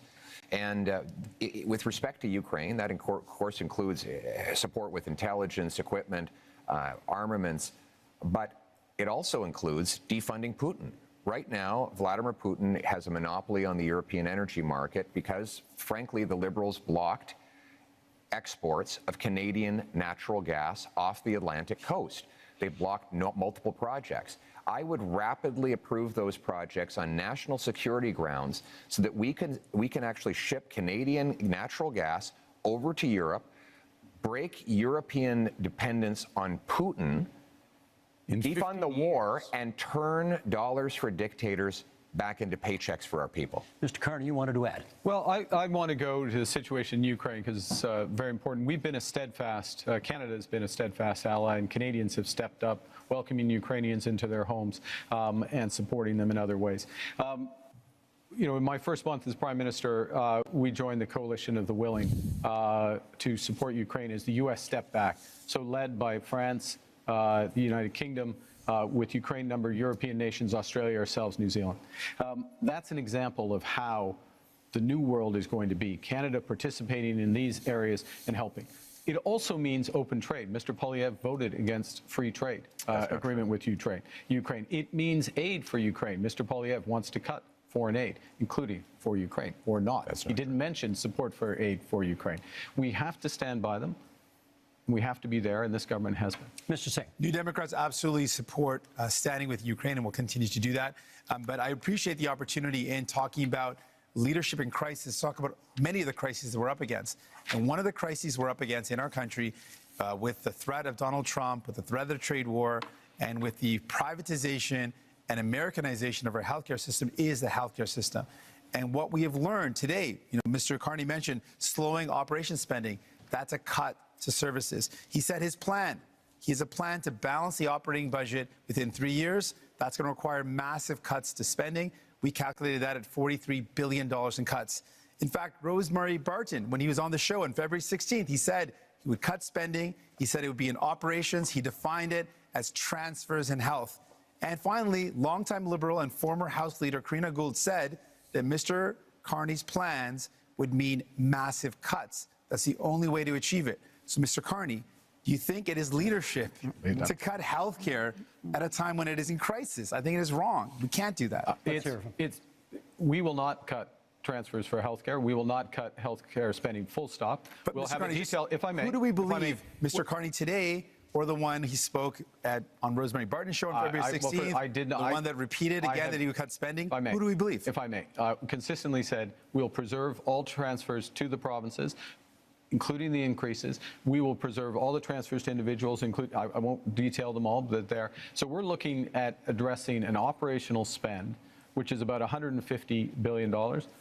We will address that. We will make it more efficient, and we will do it in 3 years, and we'll balance that budget. Monsieur Blanchet. I am 6 minutes behind Mr. Carney, so I will speak a little bit longer. First, I will support any initiative which will bring Canada aligned with Europe and NATO in order to be stronger and facing new threats. Good. I believe that 2% won't be enough. I'm not more in favor of war than anybody else, but we have responsibilities, and our main ally is removing himself from the stage. So we have to step up. We have to do our part. I want to go somewhere else entirely, however. I want to ask Mr. Carney, if we're speaking about leadership here, if Quebec and Canada were to say, you are not being given a majority government, there will be more conservatives than you would like, maybe more New Democrats than you would like, and more people from the bloc than you would like. Will you accept, because you don't seem to be very eager about that, to deal with people which basically are more experienced than you are, as legitimate as you are, and would be more representative altogether than you would be being alone in your little kingdom? And I want also to propose to you all guys that 1 week after the election, we all meet, whatever the result, and we start dealing with this crisis together, because this is what people, either they are from Alberta or Quebec or wherever, this is what people expect from us. Mr. Carney, is that something you could get behind? I look forward to meeting with everyone. You're welcome to come, Steve, if you'd like. Week after crisis, but also, but in all seriousness, that's not very respectful. No, but I'll that's come. not very respectful. I'm coming. On peut jaser un peu. Okay, I will. Okay. I come to the core. On jase. Yeah. Okay. I'll come to the core. Look, in a crisis, yes, you need a team, and you need to bring the country along with you. So what I did in the first week was to bring the premiers together, meet with all the Indigenous leaders, and move forward in that context. Now the question is, who's going to lead out of this? Whoever leads out of this, if I may, Mr. Blanchet, thank you. Whoever's going to lead out of this is going to need to work with all the provinces, work with Labour, work with Indigenous leaders, work with all Canadians to bring them forward in a united front. And if I make this last point, one of the things that has happened, which is a credit to those people at home, is that Canadians are coming together. And it's our responsibility to meet the strength of Canadian unity. Still lagging. I have one small point to make. Yep. You will be elected, if you are elected, in the parliament where there are other leaders. I don't know if he called you, or Mr. Poilievre, I don't know if he called you, but before yesterday, you have not spoken to me once, even if I proposed it so many times. But you say, I speak to provinces' leaders. You're not elected in provinces. You are in the parliament where people are to make decisions which might not always suit you. But this is democracy, Blanchet, which you don't know too much about. I'm going to jump in here because I'm noticing what the clock is saying, and you brought up Gaza earlier, and I think our audience would be interested in hearing your views on the other major international crisis facing the world right now. Before we get that, just to finish up on the healthcare, I just want to speak to healthcare workers right now who are deeply worried about the status of our healthcare system, to Canadians who believe and love our universal public healthcare system, to patients who are stressed out. If you're worried about which Mr. Carney to believe, the one today or the one who spoke on Freebie shows and said he would cut, vote for New Democrats, and we will fight to defend our health care. I think your supporters would really like to hear what you have to say about this question, and we have less than 5 minutes for it here. What role should Canada play in the other major international crisis in this world, in the Middle East and the war in Gaza? Pierre Poilievre, would you start us off on that? What role can Canada play? Well, first of all, we must condemn Hamas, and more importantly, the terror sponsors in Tehran who initiated the attacks, the horrific attacks of October 7th.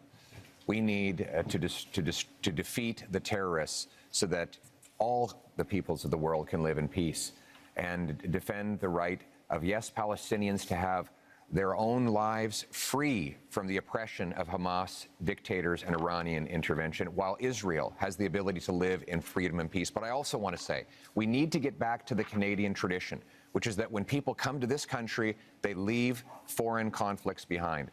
The rampaging riots targeting Jewish communities is utterly unacceptable, and it points to the growing chaos that we see on our streets after 10 years of incredibly irresponsible Liberal policies, of weak borders, of dividing people into groups, of saying one thing to one group and the opposite to another, dividing and conquering. We must end that division and unite our people so that everyone feels safe, and that when we come here, we put our foreign conflicts behind and we put Canada people, first. Mr. Singh, come from countries from around the world, and they care deeply about where they come from, and they should be able to do so. That's a part of being in our country, to have that freedom. Your treatment of Palestinians has been frankly disgusting. Your treatment of people who provide care and service for people in Gaza has been disgusting. On top of that, people in Israel and in Palestine deserve to live in peace and security. And Mr. Carney, to date, you've not acknowledged that what's going on in Gaza is now clearly become a genocide. It's important to call things out as they are, and you've not done that. Mr. Carney. We need to work, to go to your question, we need to work with our international partners, maximum pressure, maximum encouragement for an immediate ceasefire. That's the first thing. Encourage the return of all of the hostages. Resumption of humanitarian aid. My government put in place $100 million of humanitarian aid, which is ready to go. With respect to where this ultimately goes, yes, two-state solution, but it has to be a viable and free Palestinian state, living side by side in peace and security with the state of Israel. I will underscore one other thing.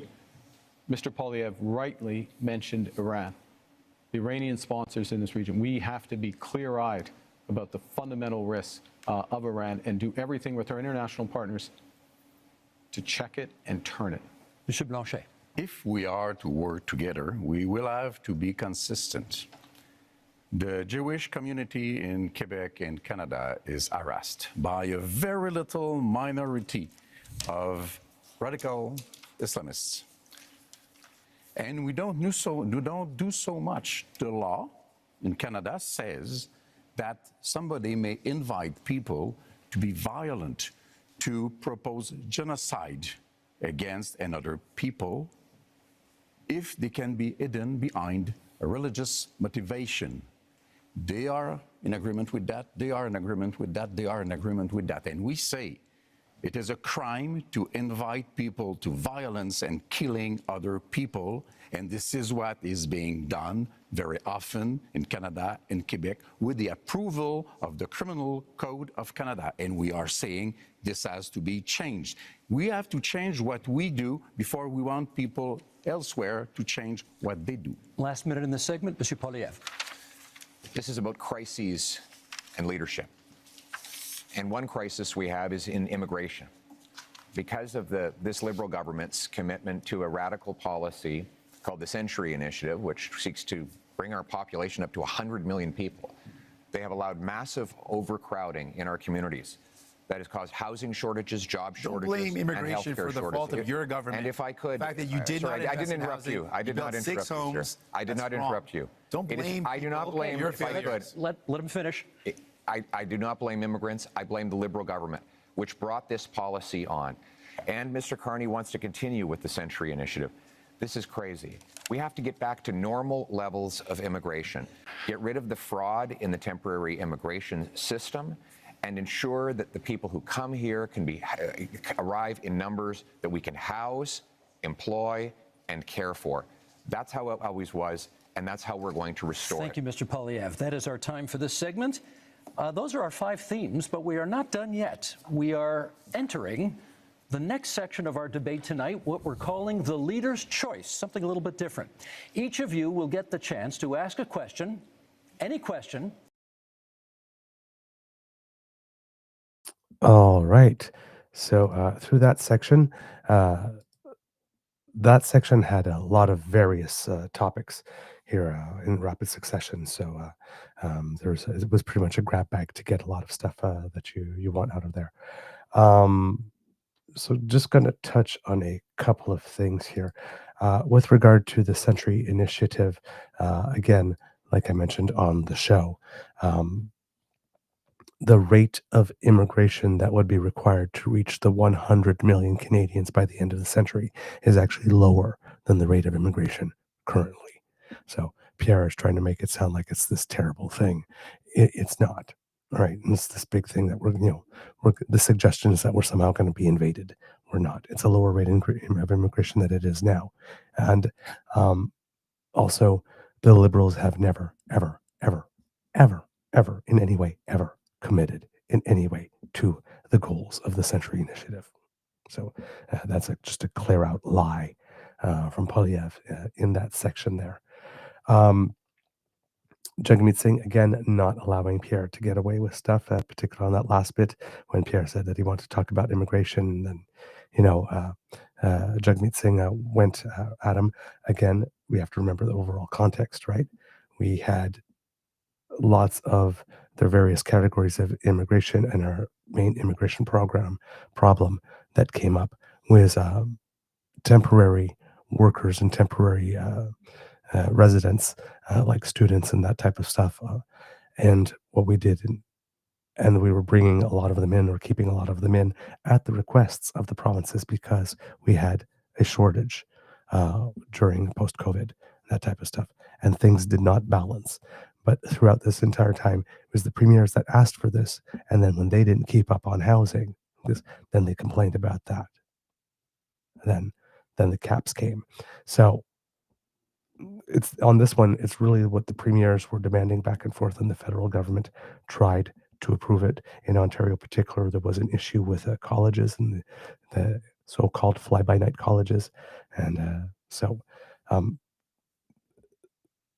there was lots of things that could have been better all around at the federal and the provincial level, with this more oversight, more everything. But people were responding to things in emergency situation very quickly. Things were not done as well as they could have.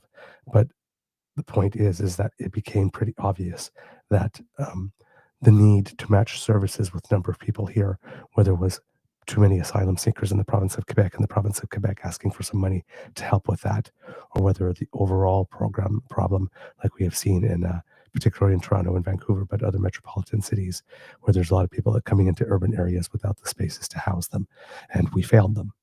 And we brought them in, and we didn't have the supports, and we failed them.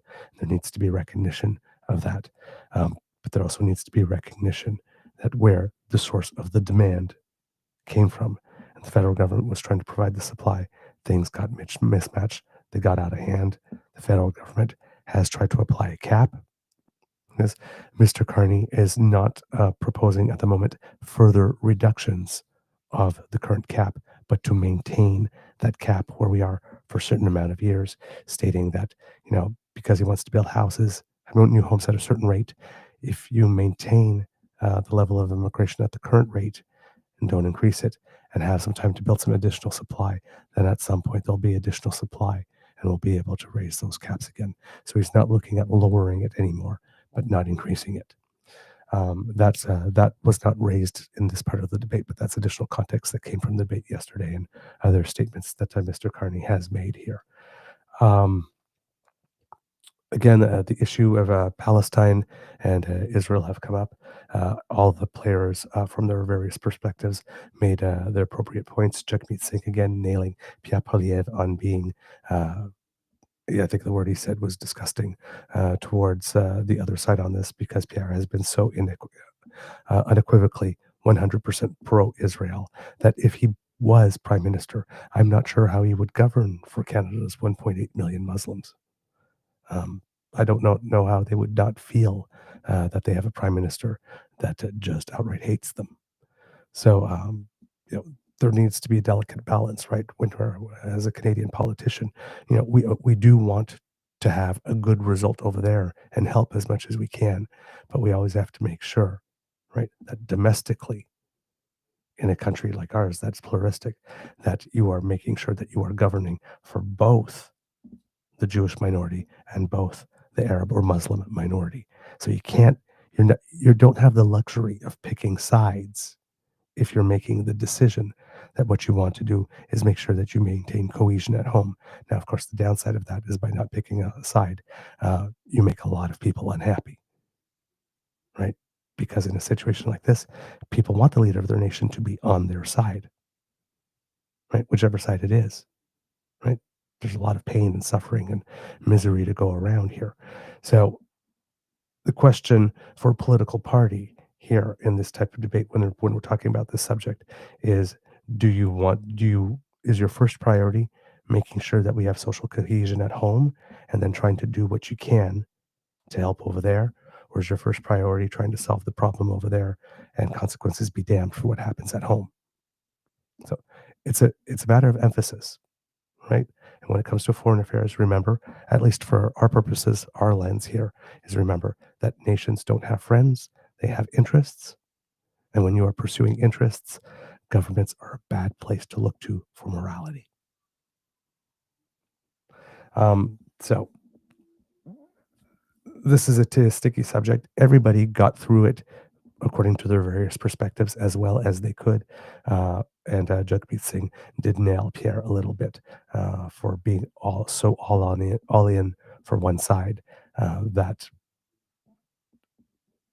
there's no possible way that the citizens of this country that have loved ones in Palestine who are concerned cannot feel targeted by Pierre and feel disrespected and feel undesired, like they're not important. All right. Let's see. I believe there was a lot of questions here. I'm just going through the chat to see if there's a couple of other topics because they rapid fired so much. On separation, of course, the typical issue from the bloc. You have to remember Blanchet. Blanchet is in no position to make separation happen from the Parliament of Canada, right? That's gonna be anything. If it happens, it comes from the Assemblée nationale in Quebec. So he's giving the only answer that he really could there. All right. Again, whole bunch of bullet points. You noticed Jagmeet Singh there at one point. I wanted to talk about something else rather than answering the question, and then somebody else did something like that. So we had a little moment in that section where the candidates got a little unruly and decided, you know what, we're getting close to the end here, so I'm just gonna say whatever it is that I need to say to score this big point, to get that moment, get that clip, regardless of what the moderator's saying. Bacon was able to bring it back there within it, but you'll notice that in the little bit of desperation, it's like, yes, moderator, I know you proposed this topic, but I'm not going to get a good clip out of that, so I'm going to talk about this instead. All right, last section. Let's have at it. Pitter patter. Let's get at her. Of any other leader. You can then debate the answer, and each one on one will last for 3 minutes. So, Mr. Singh, you have the first option here. Who do you want to ask your question of? Mr. Carney. Go for it. Mr. Carney, as chair of Brookfield Investments, your company is one of the biggest tax dodgers in Canada. As chair, you approved decisions where Brookfield Investments bought up affordable homes, kicked out the tenants, and jacked up the rates. As Prime Minister, one of the first things you did was a tax cut that helped out mostly millionaires. And you have a plan to cut services for people. Now, I expect that of Mr. Pierre Poilievre and the Conservatives. That's very much a Conservative plan. But my concern is that doesn't sound like what people want for a Liberal leader. So my question to you is, Mr. Carney, whose side are you really on? Thank you very much for that question, Mr. Singh. I'm on the side of Canadians. I'm in this for Canadians. I work for Canadians. But your track record doesn't show that, though. No, I have a track record of public service for this country. Go back to something Mr. Blanchet referenced earlier, which is have I resolved any crises? We're in Quebec. If you ask anyone in the finance industry, if you ask anyone in government in Quebec in 2008, they'll know that I resolved the biggest crisis in Quebec. Yeah, you won't have fun. But 60 million. But I'm in fairness with Mr. This is for these two. Yes, I have had a long career in the private sector. I'm proud of that career. I've always acted with integrity, and it brings me with experience that I can apply in this moment of crisis. And you certainly have served the country. But the problem is who have you served? You've served to benefit those at the very top. You jacked up the price of homes for people living in affordable homes as a strategic decision. You dodged taxes. And then your decisions as Prime Minister show you're not prioritizing people, but you're prioritizing big business, billionaires. So what have we done as a government directly? So we've gone directly to workers using all of our proceeds from the tariffs, committing all of them for workers, the workers most affected in the industries. Employment insurance isn't unlike others, unlike others who plan to use them to cut taxes. We are focused on. The EI is not high enough, though. You have to accept that. Right now, there will be additional programs. I am fully confident that the next government, whatever government is formed, or certainly if I'm in the next government, we will make additional programs. But you didn't do that so far, though. Well, I can't. You couldn't. Well, you couldn't, given that we're in an election process. You could have increased the amount, though. May I make a core point here, if I may, which is that when you think about workers here today and people watching at home, particularly younger people, there is an enormous opportunity in the trades, in the skilled trades. We are going to build this country in a way that has not been seen before. We are literally talking about hundreds of thousands, not jobs, but careers in the trade. And that's why we're investing in apprenticeships and mid-career. But I think people are worried, Mr. Carney, if New Democrats aren't there to force Liberals to make sure they remember about people they will forget. Gentlemen, that is time. Thank you for that. Monsieur Blanchet, you have the next question. To whom would you like to put it? Mr. Carney, you avoided quite I would say, skillfully the questions of Mr. Singh. But first, let me correct something. In 2008, not so much by your decision, $10 billion were given to car industry in Ontario, while 60 millions, not billions of dollars, were lent to lumberwood throughout the whole of Canada.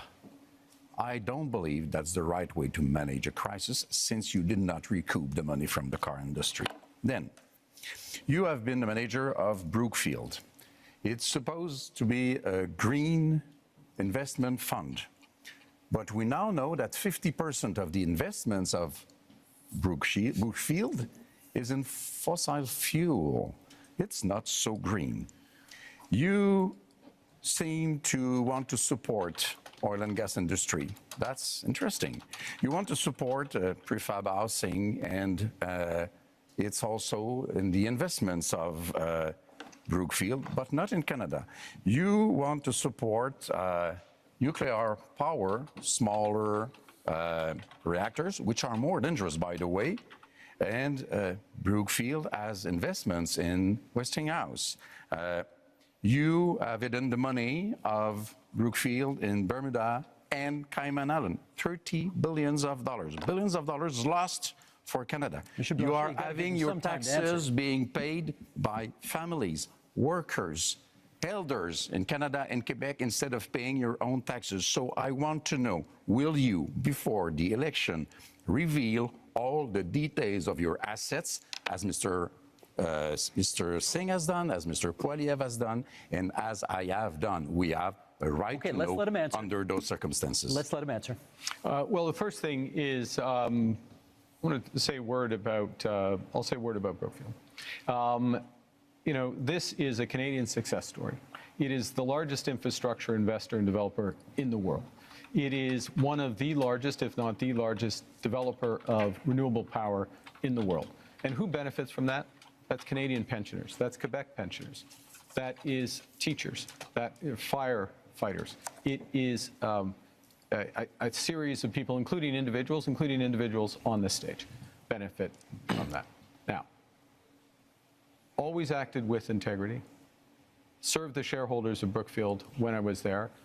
I have left that. I have followed all the rules well in advance. So let's I have followed reveal all your the assets. rules well in advance. Let's reveal your assets like we all did. And working for the people of Canada. What do you own? Why that don't is time, you tell gentlemen. Canadians and That is Quebecers time. what you own? Monsieur Blanchet, we're moving on to Mr. Poilievre now, who has his opportunity to ask the question of whomever he'd like here, and that will be? Mr. Carney, but if I could Look him up. begin by setting the stage. The choice in this election is, after a lost Liberal decade of rising cost and crime and a falling economy under America's thumb, do we want to elect them to a fourth term? Or do we want to change? Change so that you can afford food and homes. Change so that you can be safe on your street, and change so that your paycheck grows faster than your cost of living. Change with a new Conservative government. Because Mr. Carney has not changed. Mr. Carney, in 2020, it was recorded, you began advising Justin Trudeau. It's still on the Liberal Party website today that you are Justin Trudeau's economic advisor. They might want to update your website on that. On June 3rd of 2021, you said that inflation would be a sign of economic progress. And you advised governments, including Justin Trudeau's, your Liberal government, to print money, which led to the worst inflation crisis in a generation. Now, that means that mothers went to bed with empty fridges and empty bank accounts, worried how they'd feed their kids, that seniors worried they'd be evicted from their homes, that young people believed they'd never be able to own a home in the first place. Now, in retrospect, that you look back on the Liberal decisions that you advised Justin Trudeau to take, will you look at the camera in the eye and apologize to the many people who suffered as a result of the inflationary policies that you advised Justin Trudeau to implement? You know, I said earlier, but I'm going to say it again. I know you want to be running against Justin Trudeau. Justin Trudeau isn't here. Are you denying you were his here. economic advisor? I did not provide any of that advice. I did not provide any of that it's advice. on the Liberal Party I'm website. sorry. Well, Are you accusing your Liberal Party of lying about your role? Because it says today, you can go to the Liberal Party website now, and it says that you were Justin Trudeau's economic advisor. The way you judge someone, in my view, is how they act, what they do when they have responsibility. Twice I was a central bank governor. And in both cases, if I may, in both cases when I was responsible for inflation, inflation was less than 2%. I'll add that when I was here responsible for the Bank of Canada, inflation was less than 2%. Our dollar was at parity. That is the kind of success that I can deliver for this country coming out of this crisis. And what is at stake here? You were the economic advisor to Justin Trudeau that gave us the worst inflation that we have had in a generation, because the policies that you implemented and those of the MPs that are still in your ministry. To the fellow Canadians, crisis which the last 10 years has been about the Liberals. The next 10 years should be about you. And that's time. Mr. Carney, good news is the next question is yours. Well, I'm going to ask myself a question. Actually, I'm going to ask a question which has been troubling me. And it's troubling me because, you know, we are in a very dangerous and divided world. Who is it to? I'm going to ask a question of Mr. Poilievre. Why not? We're in a dangerous and divided world. We talked earlier about the challenges in the Middle East, the threats from Iran, threats from Russia, Russia's aggression in Ukraine. We have the threats from China, which I raised. We have the United States, which is fundamentally changing its security relationships, its commercial relationships. We have all this.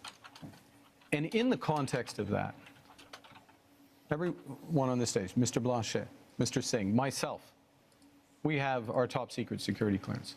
We have our top secret security clearance. I got mine within 3 weeks. It wasn't hard, but I felt it was important that I had it so I could be in a position to be informed about that dangerous world and take decisions out. And Mr. Poilievre, it is now 950 days, if my numbers are right, since you've had the opportunity to get your top secret security clearance, and you've refused. Why? Well, first of all, I have got my security clearance when I was a minister. I got top secret clearance at the time, so there's no problem getting that. But when the government made this recent offer, they said that if I got the secret security clearance briefings, that I would be gagged under the security law, and I could be prosecuted if I spoke freely about matters of foreign interference. Now, given that Canada has experienced Chinese interference by Beijing, the government of China, in 2 consecutive elections, I needed to do my job to speak freely without fear of prosecution. And that was not something I would be allowed to do. Even Thomas Mulcair, the former leader of the NDP, said that when he was the leader of the opposition, he never would have accepted the kind of gag order that your government and Mr. Trudeau's government was attempting to impose on me. And it's good that I'd made that decision, because it has allowed me to speak freely about things like the case where one of your candidates, sir, actually said that he wanted to send a political opponent to China under a bounty threatening his life or imprisonment, and you refused to get rid of him. Now, it might have something to do with the fact that you went to China not long ago to get a $250 million loan for your company. But the reality is, you refused to stand up for a Canadian who was being threatened by a foreign government, and I was able to speak freely on that matter because I refused the gag order that the Liberal government attempted to impose on me. Well, there's a couple interesting things. I think people at home have seen a robust debate here, and it's been a robust campaign, and it has not stopped Mr. Blanchet or Mr. Singh at times during his campaign by making challenges with respect to these issues. So one can address it. I will observe, as someone with the top secret security clearance, that China is not the only country that is accused of foreign interference. And gentlemen, that is time we'll leave for it this at segment. That's our time. Now, closing statements are still a few minutes down the road, so we have a little bit of time for some quick hit Q&As for each of you right now. Short questions, 45 seconds, please, on the answers, and we're going to go left to right as I look at you right now. Mr. Poilievre, you get the first question. To the best of my knowledge, you have not offered a hard timeline, as the other parties have, to meet Canada's NATO commitment of 2% spending on defence. When would you hit that target? My aim will be to 2030. That said, when we renegotiate our trade deal with the U.S., I know it's their priority to see us increase our military budget. One of the things I will say to the Americans is the more free trade, tariff-free free trade we have, the faster we can rebuild our military in Canada and reassert our sovereignty. And we will use that money to have heavy icebreakers in the north, Poseidon aircraft, fighter jets, a new base in the north, double the Arctic Rangers, fill the vacancies in the armed forces, and rebuild the warrior spirit that characterized our military since the birth of our country. We will rebuild our forces, and we will stand behind our veterans. Thank you, Mr. Poilievre. Mr. Carney, your question. You have cut both the consumer carbon tax and the capital gains tax increase that you inherited from your predecessor. Is that an admission that the Liberals made life less affordable for Canadians? I think let me give you the rationale behind both of those changes. First, with respect to the consumer carbon tax, in effect, it become too divisive for Canadians. Canadians received rebates. On the whole, they received more than the tax actually was. But some had represented that it was a tax without a rebate.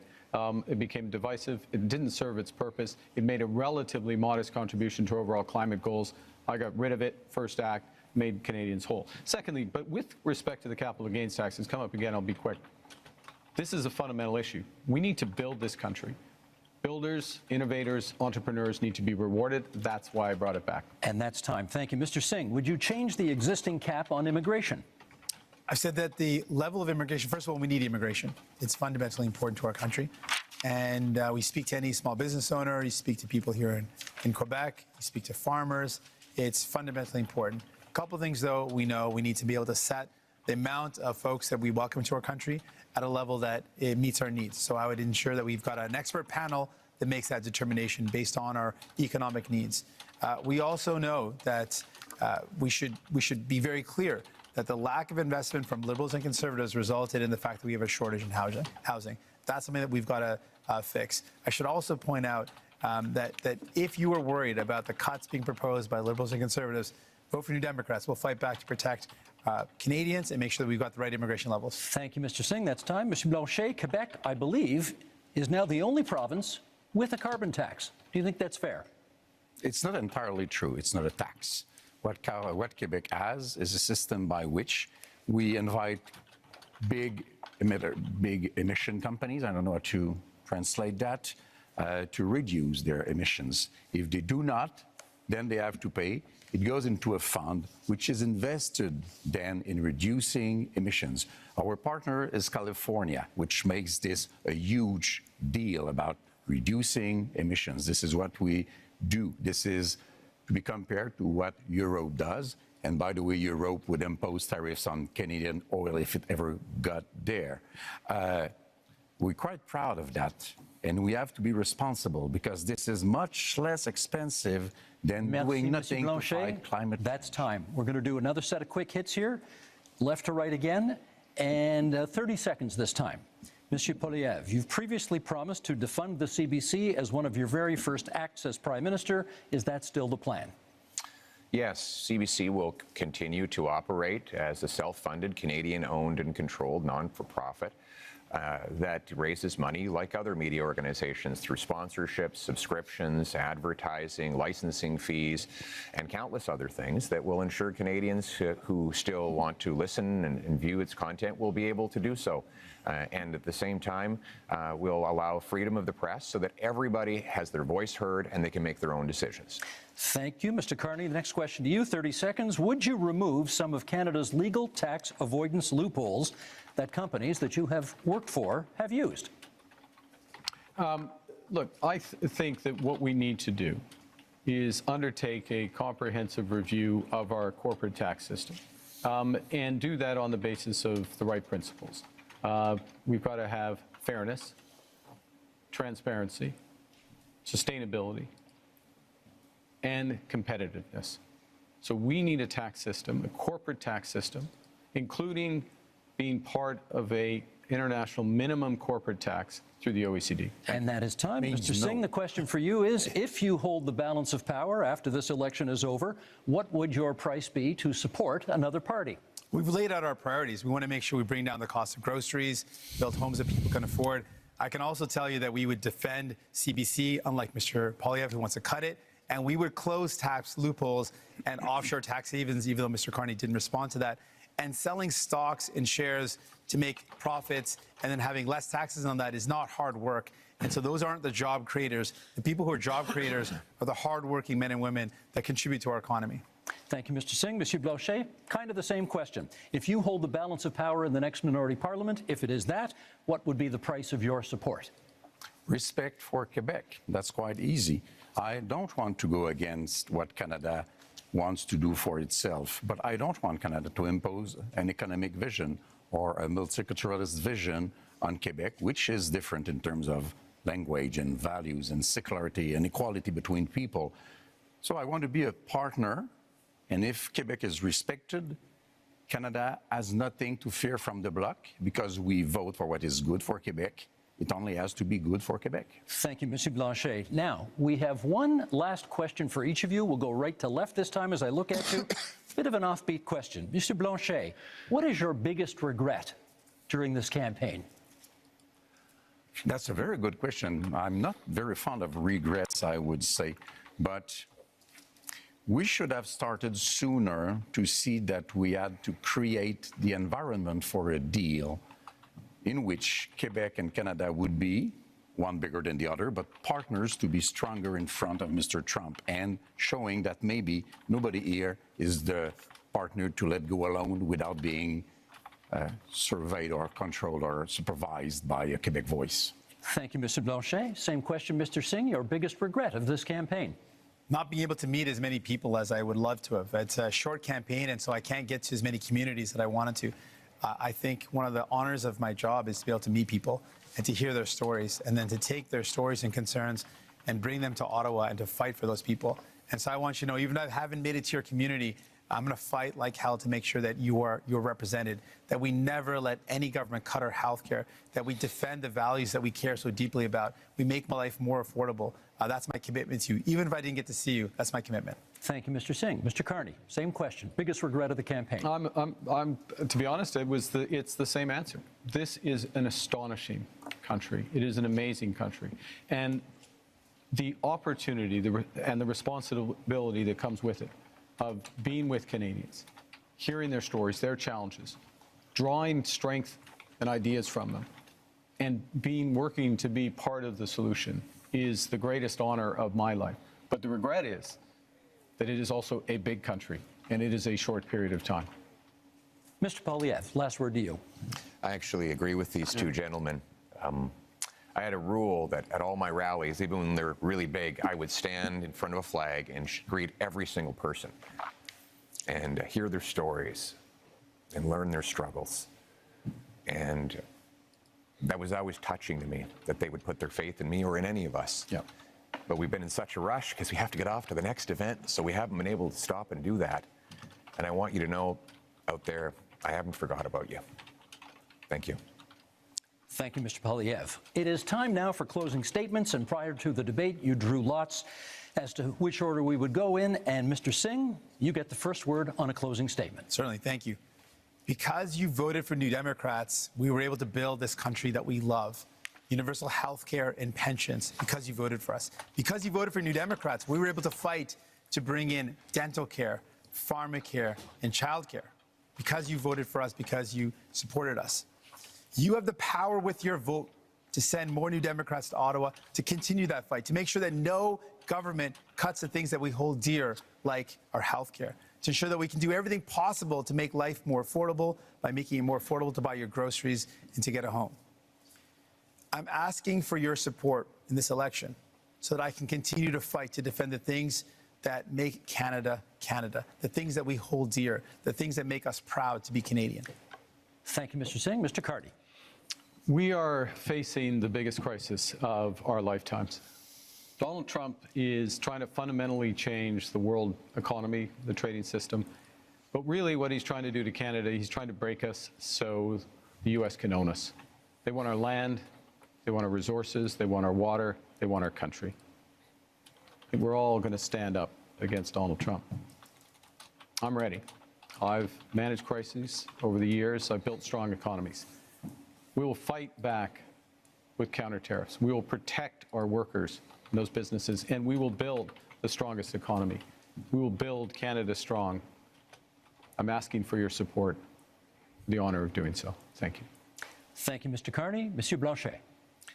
For 260 years and a little bit more, les Français, devenus des Canadiens, devenus des Canadiens français, devenus des Québécois, you have tried to have them become Canadians like all Canadians. But to no avail, we are different. So let's be economic partners. Let's have a voice chosen by and for Quebecers, an ally for Canadians as equals in front of Mr. Trump. Monsieur Poilievre. Only in Canada could someone start where I began and get to this stage. I was born to a single mother and adopted by school teachers who raised me to believe in the incredible Canadian promise that anyone who worked hard could do anything. That promise feels broken today. Many of you worried about paying your bills, feeding your families, or ever even owning a home. You're worried your kids are in danger. But I'm here to say it doesn't have to be this way. With change, we can restore the Canadian promise so that hard work gets you a beautiful house on a safe street under a proud flag. We can do it with hope for a change. Gentlemen, thank you for a very spirited debate tonight. 2 quick points before we go. Number one, One of you celebrated your 60th birthday yesterday on this stage. Yves-François Blanchet, bon anniversaire. Bon anniversaire. Merci beaucoup. Merci. Secondly, you'll notice we didn't have to change the time of this debate because the Leafs already clinched the Atlantic Division title, and therefore we didn't need to move the debate to accommodate a hockey game. I'm getting back at my colleague who was in this position last night, and okay, go Habs go, that's fine. With that, we're done. Thank you, leaders, for being here tonight. We are just 11 days from Election Day, April 28th, but there are many ways that you can cast your ballot starting tomorrow at advance polls. If you intend to vote by mail, that deadline is April 22nd. Make sure to check your voter card for details or contact Elections Canada. This is your democratic right, and we hope you use it. Thank you so much for being with us tonight. I'm Steve Paikin. Good night from Montreal. Thank you. Enjoy that. And there you have it, the English language debate of this 45th general election in Canada coming to an end. As you see there, the leaders of the four major parties gathering in Montreal at Maison de Radio-Canada. Steve Paikin of TV Ontario moderating that debate. So much to dive into, and I'm going to... All right, kids and cubs. Wow. They're going to do analysis and all that kind of stuff, and there are not going to be scrums. There has been an update, and it's Kit Uncover who sent it to us again. So thank you very much. In the chat, Kits and Cubs, you will notice when we heard about the scrum after the debate being canceled, I mentioned I would go out on a limb and take a guess that it had something to do with Rebel News stating that it would somehow disrupt or raise holy hell. And there is an article from the Toronto Star that has come out. Unfortunately, it is behind paywall, and I cannot read it. However, Justin Ling tweeted, quote, "The post-debate scrums were cancelled, though we're not exactly sure why. We know that right-wing partisan advertiser Rebel News was threatening to disrupt the press conferences after being told their access would be limited," writes Justin Ling. So, yeah, there you go. Like I had assumed. So hopefully there will be the article might be taken out from under paywall or something, or I'll be able to find access to it in some way. But yeah, that seems to be what's going on there. So back to the end of that debate. Again, a lot of various topics to end it all up, and a lot of things going on. Just to go over a few here. Let's see, let's go back here because there's a lot of chat here, and I'm actually referring to the chat to try to remind me because there was a lot. So again, Mr. Carney saving his question on the one-on-one questions for last, and with him, it's as we say, the question that kills, or in French, la question qui tue. And notice that I was being a little washed out by the light here. And asking about Pierre's security clearance, you notice that he never really attempted to answer the question, and he still gave the same BS lines. For those who are new to the show, a little fact check here. When Pierre says he has a top secret security clearance, top secret security clearance is 2 levels below what he would need to see INSACOP level. He would need secure compartmented information clearance. He said that he's had it before. Top secret clearance expires every 5 years. It's been about 10 years since he's had it, so he would need to renew it. You also have to renew security clearances when there are major changes to your life, like, for example, getting married, which he has. So he would have to get it again. So whatever security clearance he had at the time definitely does not still exist. And so higher the security clearance, the more often you'd have to renew it. So if he ever had secure compartmentalized information clearance, he would have had to have renewed it several times already to still have it. He says that, of course, the gag thing, there's absolutely nothing that he has said so far about this that he would not have been allowed to say had he seen the documents and get his clearance. So nothing he has said so far would have been prevented based on that. Nothing, if he gets to see the documents, nothing stops him from going out and still lying about what it is he saw, right? Um, so that's a load of crap there too. So just lied on the security clearance there, and that's not going to look good for him, especially since he wasn't doing very good at getting the result, getting the answer out in a manner that seemed confident. And he's been asked this question so many times now that he should be able to, even if it's a fake answer, he should be able to have that one um, memorized and down. Um, of course, everybody was asking questions of Carney. At the end, Carney had a nice little moment of humor when it was his turn. Says, "Well, I'll ask a question of myself." So I like that moment, showing that he has a little bit of sense of humor even in that time. Um, more decisions. Let's see, whatever more things being discussed. I'm just going through the chat here, making sure I got a few things here. All right. Oh, yes. The 2% of NATO. It's really interesting to hear Pierre Poilievre of the Conservatives saying not before 2030, because the Conservatives have been the ones admonishing us for not getting it there. A little fact check under Stephen Harper. Canada also never reached we've never reached the 2% of GDP spent on NATO, but under Stephen Harper, that got down to 0.9 something percent, so below actual 1%. May have been 1% if you round it up. And under the current administration, I see various numbers, 1.3 something to 1.4 something, but it has gone up. And there is a plan. The Liberals are committing to get there by 2027. The original plan was 2032. That was deemed not to be fast enough.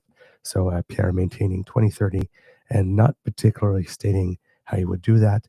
And also when you look at the fact that military spending went down under the Conservatives and went up under the Liberals. There's no track record for the Conservatives, even though they like to talk a good game on defense and wrapping themselves up in the flag. And same goes for veterans. The last time Conservatives were in power, they did quite a number on our veterans. Kit Hugh reminded us in the chat here that there's not much love for the Conservatives and for Pierre, specifically among that community. So let's see what else do we have here in the chat. Kit Hugh saying Carney Comco collected in charge an adult, the guy you'd loan your car to. Indeed. Christine making the point here about Veterans Affairs that I just mentioned in the chat. The con shut down area offices for Veterans Affairs just so the folks in the back can hear that. Justin Trudeau opened them again and hired back all the folks who were laid off. There you go. I'm not sure if I can't vouch for all the folks who were laid off being put back in their jobs, but certainly created more employment, or employment no longer existed. Pierre Poilievre, again, tried to bring up the thing of Paul Chang, if I remember correctly, a little fact check as well. Fact check here. Remember that, yes, while it is true that Paul Chang did say some absolutely, completely unacceptable things that, if acted upon, would have the end result of someone ending up unalived, two of the ditched Conservative candidates had also done the same thing. One of them suggesting that the Prime Minister himself, former Prime Minister Justin Trudeau, should be the one that should be unalived thanks to public executions, and the other one suggesting that maybe we should just return some people that they deemed to be problematic to India so that they could be dealt with by Narendra Modi. And of course, the context of that being that right now we have made public allegations against the government of India for coordinating in some way operations, extrajudicial operations on foreign soil. That has resulted in coercion of people, of extortion, maybe not extortion, but coercion, and definitely at least one person having lost their life. So there's no honor to go around for anyone on that one. There we go. Kit Hughes' comment there. NPP fucked over vets. Look at his voting records. Canadian Forces personnel don't trust or respect him. That's the comment I was referring to earlier there. Kid Hugh asking, are we on tomorrow AM? Yes, we are. We will be doing a show. I might be drop dead tired. I didn't sleep much last night. Got a little nap this afternoon. And this one, of course, will take a little time here. The answer about a question about CBC Radio-Canada, Kit Linda mentions that in English, Pierre made no mention of keeping Radio-Canada in French. He did make a point of saying that in English. Of course, people are asking, well, how do you do that, given that it's the same infrastructure you need to carry the French signal from coast to coast to coast as you do the English? So what money really are you going to save? Like you're still going to need the CBC building in Toronto, right? If you're going to make sure that francophones in Toronto have access to it. So, but no mention of that. Kit Carlos saying here, R.B. Bennett is turning in his grave. Yeah, probably so. Kit Uncover reminding us that the Charter of Rights and Freedoms is 43 years old today. So a little happy birthday to you, Charter. Looking good. And let's see, what else do we have here? The question about regrets at the end is a good one. I like those questions because it gives an opportunity for people to talk about themselves. Blanchette offered a substantive response, and unfortunately, Jagmeet Singh took a cop-out, and when he did, allowed everybody else to take a cop-out. You saw Pierre getting a little emotional at the end. I actually think that Pierre might be realizing that he did not do what he needed to do in that debate, and that choking up is him realizing that his political career is over. And that might have been a genuine moment of emotion there for him. So I will give him that. If we know the Conservative Party, knives will definitely be out. And if we look at the treatment that both Aaron O'Toole and Andrew Scheer got on the way out, I have a feeling that things are not going to be very kind to Pierre, particularly since he, specifically, according to all rumors and reports from behind the scenes, has not been very, very nice at all to people while on the way up. So there will be a lot of people looking to put a knife in the back on the way down. It's going to be a political version of Murder on the Orient Express, where everybody gets a stab of the knife into the body. I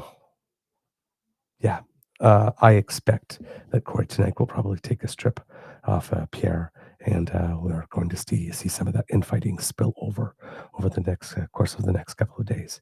The Conservatives are going to do their best to try to keep that in check and really pump up the rallies and that type of stuff to try to get the vote out. Don't know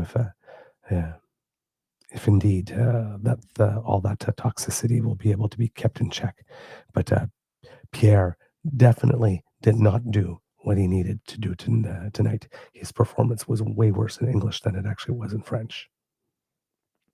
So I have a feeling that he felt that a lot was riding on tonight, and he choked. Couldn't deliver in the clutch. Carney, however, oh my God, who is this guy? Who is this guy, and where have they been hiding him? Oh my word. Succinct answers. I mean, he did go on along with this, but substantive answers to the point, answering the question many times. There's a couple times he was evasive, but really most of the time answering the questions, clearly showing that he has a plan with every question. When he's giving an answer, just laying out another plank of the plan over and over. You can actually see it coming together. I saw some comments in the chat with regard to that. Consistent, calm, cool. Got a little heated at one point, but it was okay. The Brookfield question could have presented an opportunity to get a little prickly. He handled it better. He finally started to give the answer, elements of the answer that he should have been given on day one. Blanchette missed the opportunity on asking that by making the questions just way too long and editorial. He should have just had a punchy short question on that one if he was going to try to nail him on that. It's nice that Carney mentioned that there were people on the stage who benefited from investing in Brookfield, by the way. That was a nice little element of shade just casually thrown in there by him. Yeah. Listen, really, and Carney's moment to close at the end was really good. You know that he definitely rehearsed that little bit for the end there and delivered that nearly flawlessly, which I like. Um, wow, this was actually a debate that was very much worth watching, not only for the substance, but for the tone and the behavior and the strategy, the parry and the thrust, and all of that. Uh, Yes, Kid Christine, that was fun. Thanks for enjoying all of this with me. And I would say the same thing on this one. Thanks for enjoying all of this with me too. Uh, I noticed a previous comment. It's nice as political junkies to be with like-minded people who get it, and we can all geek out together on this because a lot of people have people in our lives and in our circles who, you know, just can't follow us down this path. And big thanks to my Beaver sweetie who allows me to geek out. And he engages me like this. He'll talk to me about all this kind of stuff. They'll see things and say, you should mention this on the show.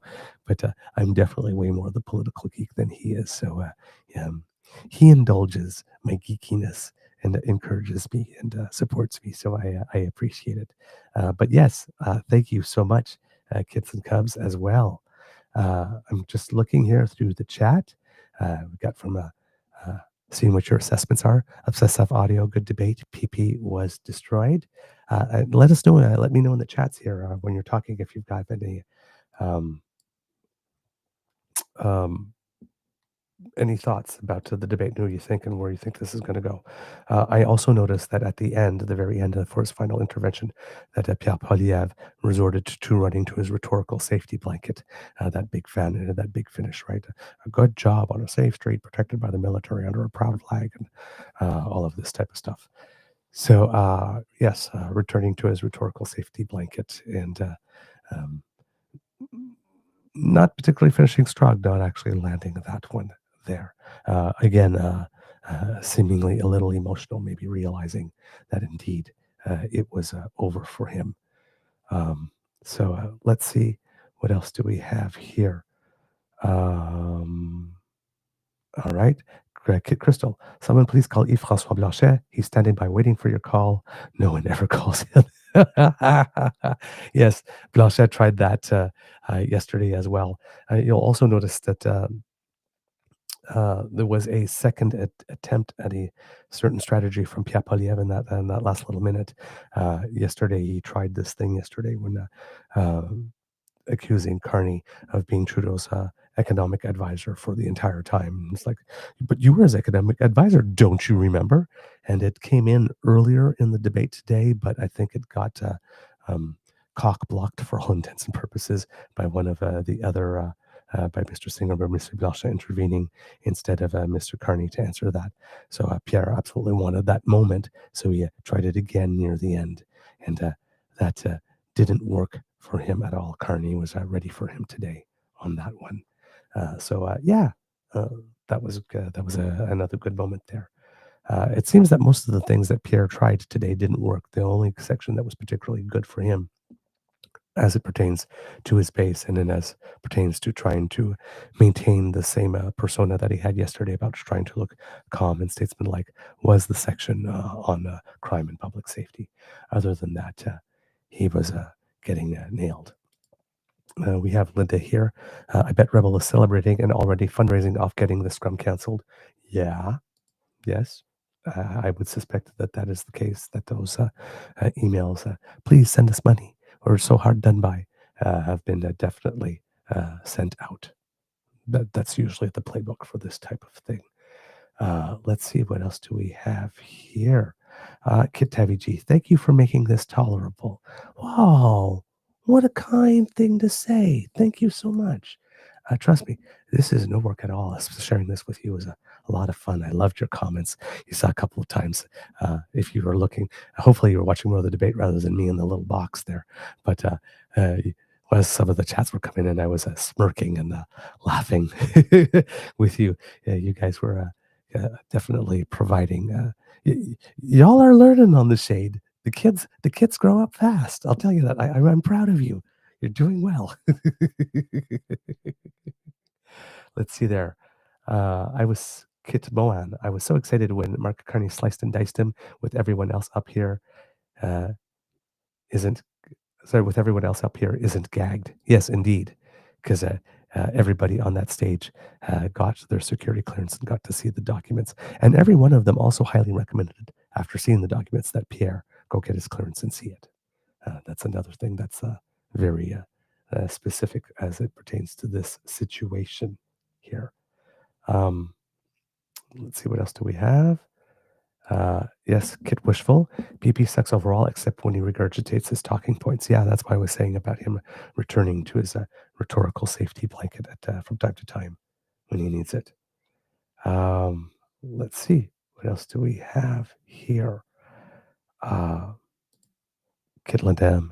Anna's gonna hate it if she has to leave Stornoway. Oh, oh, oh, there's some pity there. My favorite color. Kit Carlos, yes, I would say that's a good assessment. Expect total and bot activity to increase in the days to come.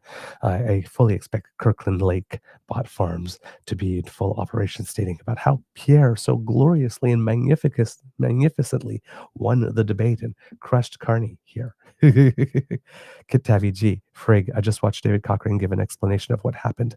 Mind blowing. I can't wait to see it myself. Ah, darn. If I was able to, if I had somebody else with me, I would look for it and actually show it to you. And but I'll look for it and try to bring it to you tomorrow morning.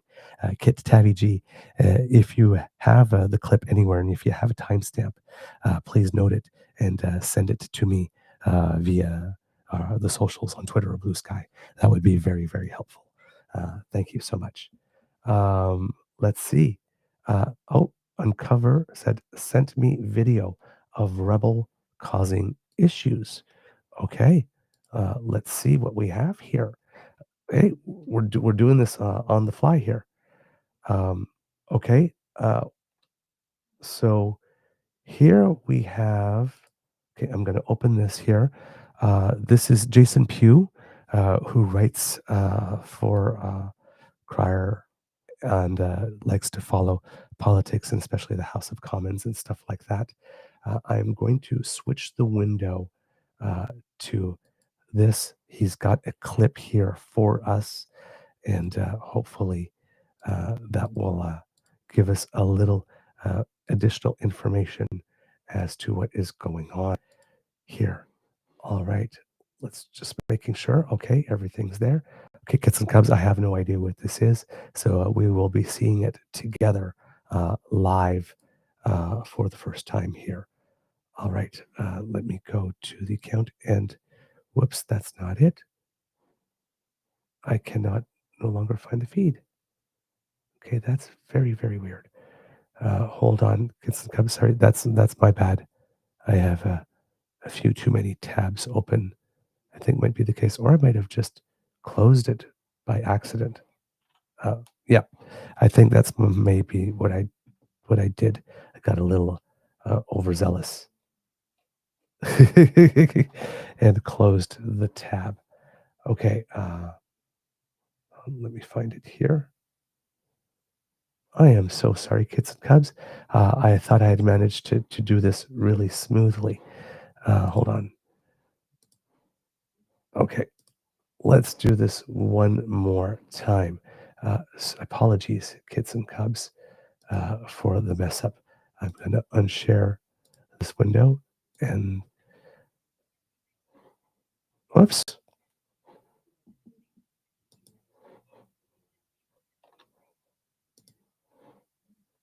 I do not know why it auto started.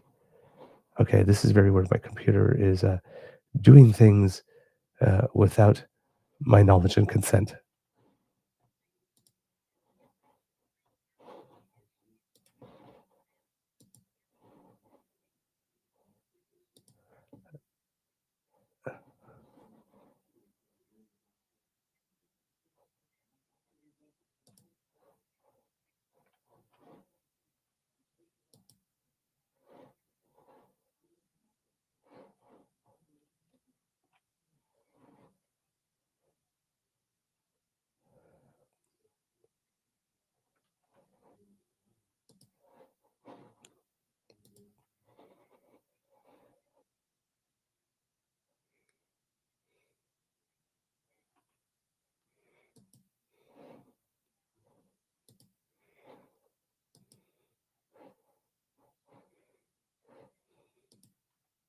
this was what was going to happen. And of course, there was a scrambling to find out if it was true or not.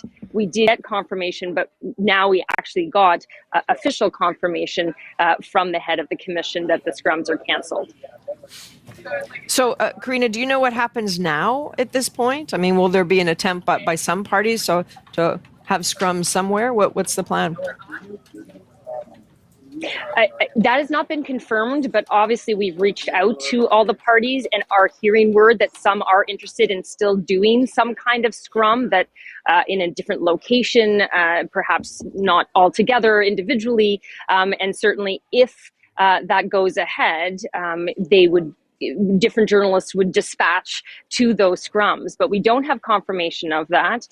It's a fairly just last minute decision. I should tell you, Adrian, that when we were trying to confirm the rumors, we were obviously reaching out to parties. Some of the parties seemed to have heard the rumors and some hadn't.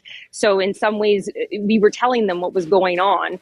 So they now have to scramble and see, can they find a location and figure that all out at this late hour. And so we need to figure out, and they need to figure out whether that can happen logistically. But if it does, for sure, journalists will go and ask questions and bring that to our viewers when we can.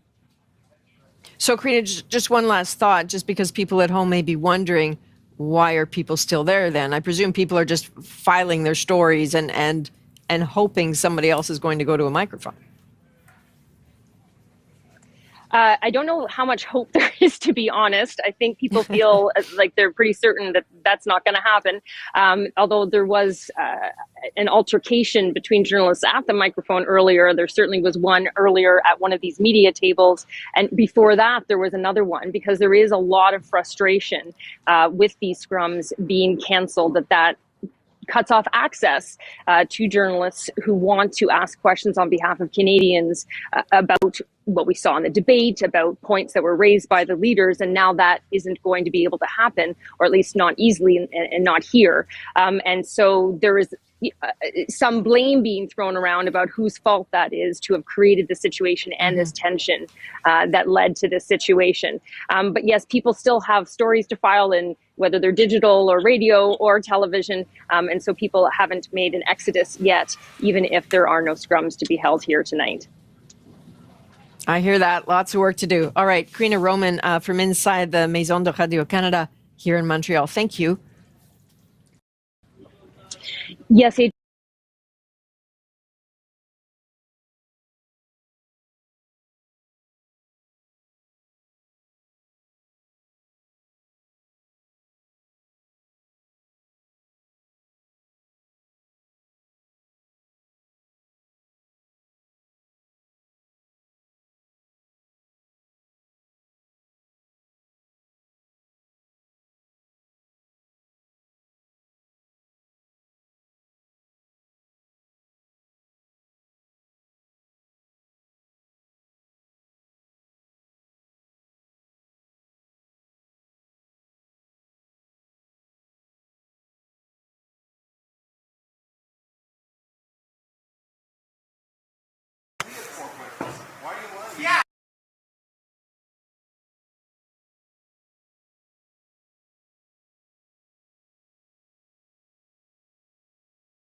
Search Rebel News for Canada, and you will see clear as day Ezra Levant as the owner of both of those companies. He has third-party advertising trucks driving around this venue right now. That's not a Rebel News ad on there. You're lying. It's owned by Rebel. It's owned by you. Sorry. The truck is for Canada, which is owned by you, which is separate from Rebel News, which is also owned by you. Which you want me to pull up the website? I can go one by one. Control your emotions. So, Ed, I'm just enunciating. You're out of control. Speaking quietly doesn't make your things any less You're bullshit. completely out of control emotionally. And your facts are completely wrong. All right, and let's go. embarrassing. What's your name? What's your name? You're suddenly shy. No, I'm Googling. You're Googling your name? Tell us who you are, tough guy. Stuart Benson, Hill Times. Student Benson, well, you're a disgrace to the Hill Times. And your facts are wrong. You're a disgrace to journalism, buddy. Shut up. I can do the job of one of me can do the same job you clearly need 5 reporters to do. So, am I the disgrace, or is it all of the people you needed to do the job I do by myself? You just gotta control your emotions. You're out of control. Rebel News Network Limited, March 27th, registered with Elections Canada. Name of applicant, Ezra Levant. Mailing address, Edmonton, Alberta. T5J OK4. I wonder where that would fit. T5J OK4. I wonder what that postal is. Well, you certainly got a tiger by the And let's go check out Sports Canada. I wonder who they are. Am I talking too loud now, or should? No, you don't understand. You don't even understand what you're looking at. And What work are you doing? With nothing in front of you. Oh! Yes, the really exceptional work you're doing.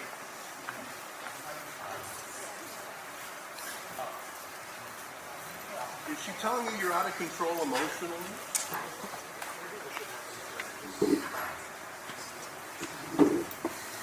Tantrum boy. I'll call you tantrum boy.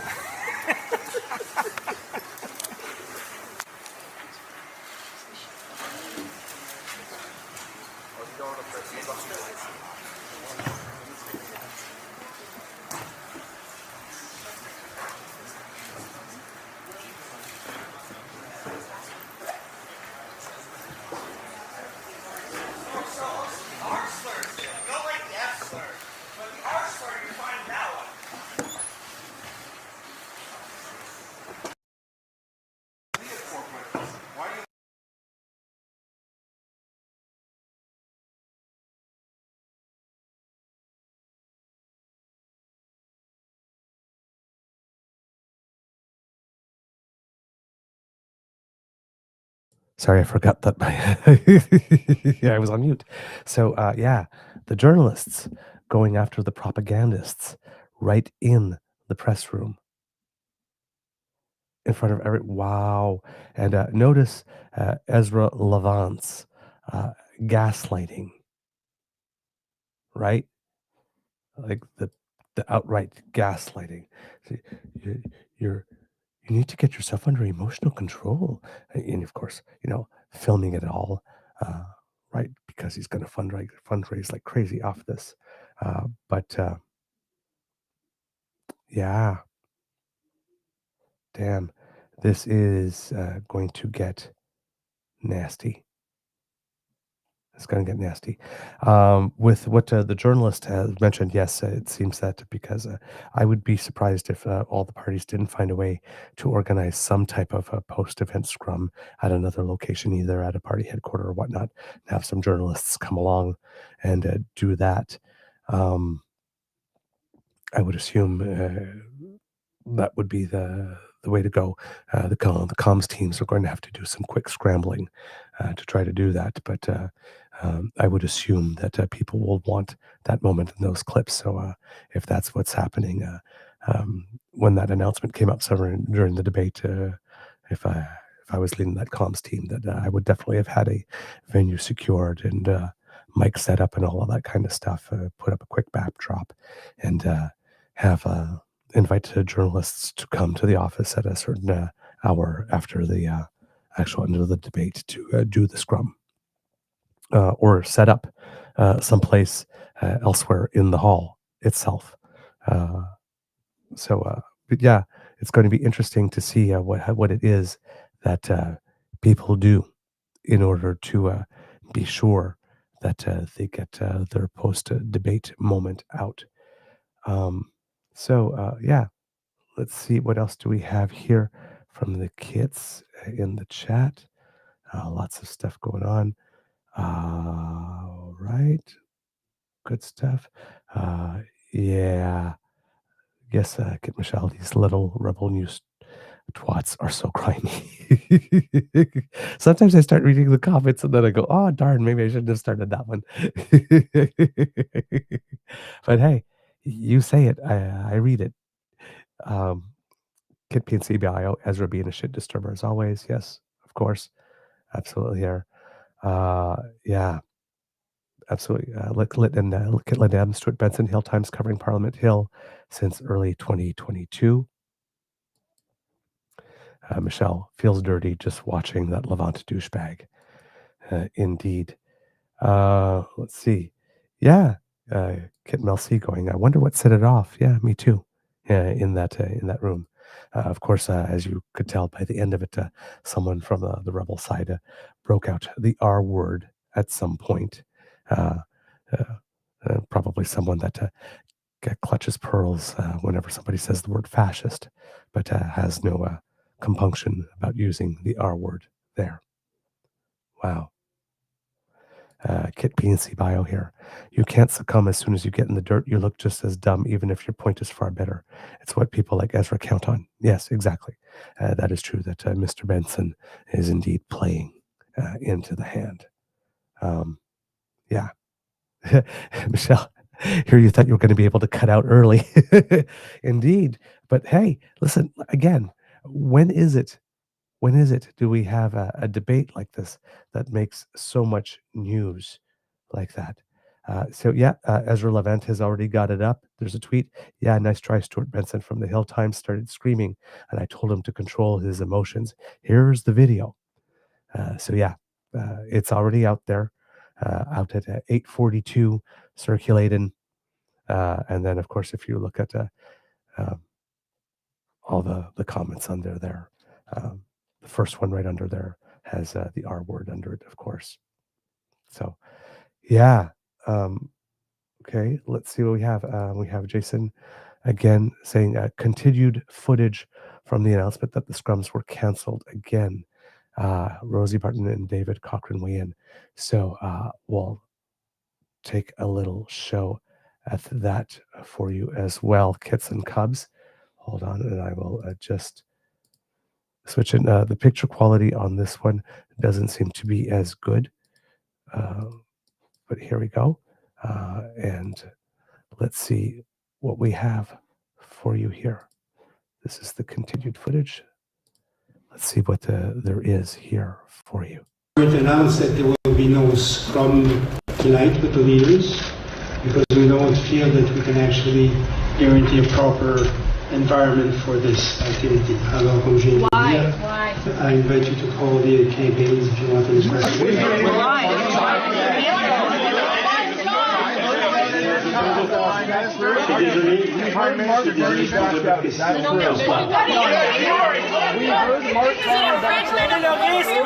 This is your one job. Okay, so if you couldn't hear him, and totally understandable if you couldn't, he basically, Michel Cormier there said, there will be no scrums. And then people were unhappy. Your thoughts on what's going on here? Yeah, Mr. Cormier said that they couldn't guarantee a proper and safe environment for the media. That is because the commission allowed people who are not part of the media, who are right-wing activists, to come in that room and act as though they were members of the media. It made for a very fraught environment, and there were a number of conflicts that led to the fact that this is where we ended up tonight. Well, look, I don't want to litigate the specifics of it all, but I just want to say Democracy is fragile, it's not guaranteed, and it has to be fought for and protected, not just on the big moments like leaders' debates, but on all the small moments in between. The rage farming that has gone into politics is corrosive, destructive, and toxic, and it is disrupting the norms and the values of civic virtue in this country. And if boiled over tonight, temperature needs to come down. Okay. All right. Thanks. Thank you both. Rosie, we're going to see you again. Sure thing. Definitely agree with David Cochrane on that, but more needs to happen. There needs to be more consequences. We definitely need laws that have sanctions for people who try to directly interfere with the public's right to cast a fully informed vote. This kind of stuff is just not on. You've got a little glimpse of Michel Cormier, I mentioned at the beginning of the show. What his kind of attitude was, you just saw it right there. You just saw it right there. We're canceling because of safety issues. Why? No explanation, no nothing. Hands up, turns around, walks away. Some of your journalists say, you have one job. I'm canceling it. I don't owe you any explanations. I don't owe you anything. And now I'm walking away from you. That was the exact dismissive type of attitude that was in that interview with him pre-show with David Cochrane. You had everything that happened yesterday about the debate, the changing of the time and the eliminating of the Greens and allowing these people into the press room for no other reason than it seems like, I'm just tired of you hounding me. Fine. And then saying that everything was great and, we had a great debate, while in the background having changed how we're going to go about asking the questions tonight. So clearly there's an admission that something's wrong if they changed something, but making no admission to it whatsoever on air, just being proud of the end product of last night, the debate, but not anything that happened before the debate with all the times they put their thumb on the scale or anything that happened after and that actual scrum, that part. Like this, just narrowing the focus to the debate itself, then comes out here. It says we're canceling it and doesn't say anything. Because Rebel being told that they weren't going to get a follow-up and they weren't going to be able to take 2.5 minutes of the 10 minutes and like this and just run viral clips, right? They threatened to disrupt the whole thing and make it unsafe.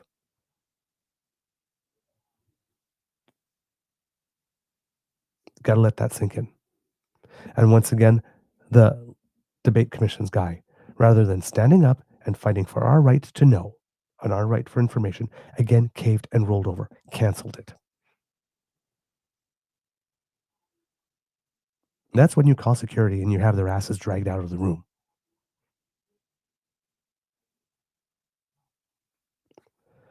I'm just sorry. That's, if you've been following me, my pet peeve is anything that gets in the way of you as a voter, your sacred right to cast a fully informed vote, not showing up to debates, disrupting everybody else's events. I have no time for it. We need new rules. We need some new rules, and we need people in charge that will make sure that they will be followed and enforced on this. This is just, wow.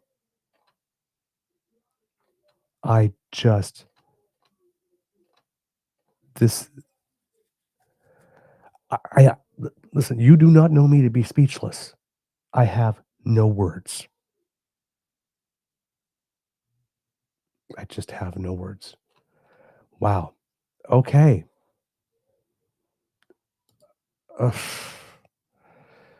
Playing 3D here. Could not agree more. Michel de Corby. I feel that rebel behavior is disrupting our access to our government. Yes. Yes, absolutely here. We have a Kit Belgravia Soul. I believe that's a new name for us. So welcome to the Beaver Lodge. Hope you pull up a log and stay for a while and get to come back. The weakness of the debate commission is exactly what happened in the states where everyone is scared to death of upsetting bad faith right-wing agitators. Yes. My attitude is that the bad faith right-wing agitators are going to do what they are going to do, regardless. So do the right thing anyway. Just do the right thing anyway. They're going to scream if you let them in. They're going to scream if you keep them out. So just do the right thing anyway. And I do not understand why all these people in authority just cannot seem to understand this lesson. If they're going to yell, they might as well yell at you for having done the right thing, not some stupid thing to try to accommodate them. That just ruins it for everyone. This is why we can't have nice things, because people are too afraid to say no and just put their foot down and say, did I stutter?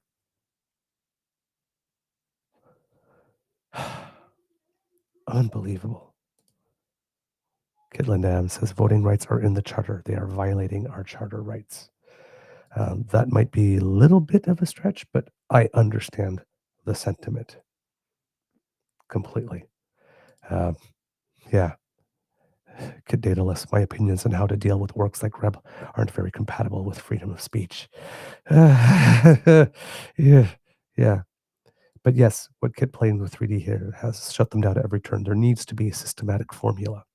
Every time they pull something like this, every time you do X, Y happens. Systematically, every time, to shut them down. There just needs for that to be.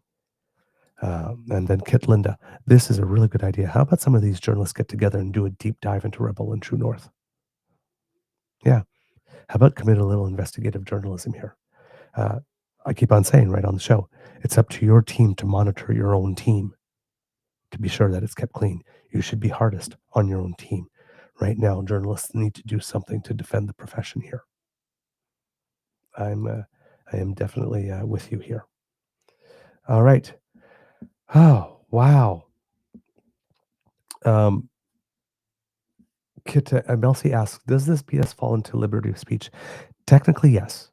Under the law, yes, absolutely. What Rebel is doing, definitely it does fall into the freedom of expression and all that kind of stuff.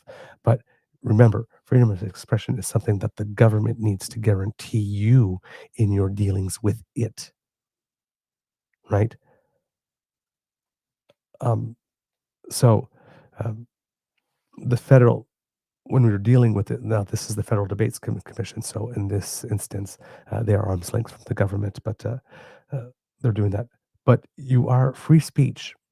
Like, for example, just you and me or a business or whatnot, when they're saying, my free speech, you personally have no obligation. If you don't want to hear somebody, you can just shut them off. If you don't want to platform somebody, you can have them. You are definitely allowed to not invite speech that you do not want into your home or your property or your premises. You are allowed to do that. This here is more of a public event. So, like I said, a lot of this comes from court decisions that, yes, it seems that they should be allowed to be in some capacity.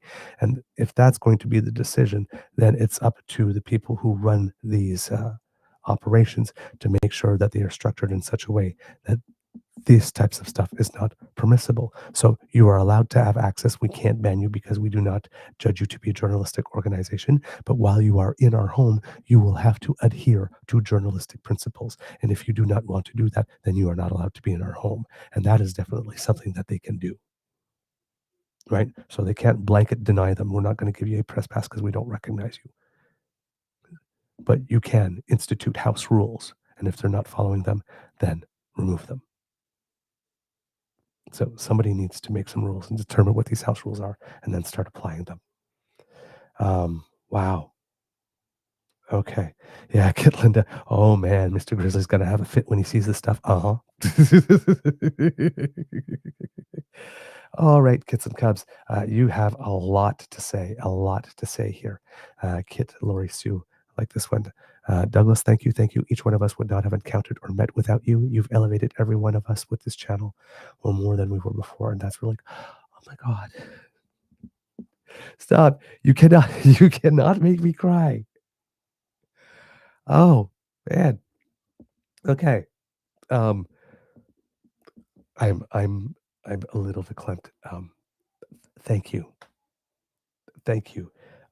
That is the kindest of compliments. And for those of you who don't know from the beginning, but creating this type of environment and a little community and whatnot, having a little place on the web where like-minded people like us can actually, exchange ideas, not agree with each other if we don't have to, or agree with each other, but not agree with each other like adults and still hug it out at the end, right?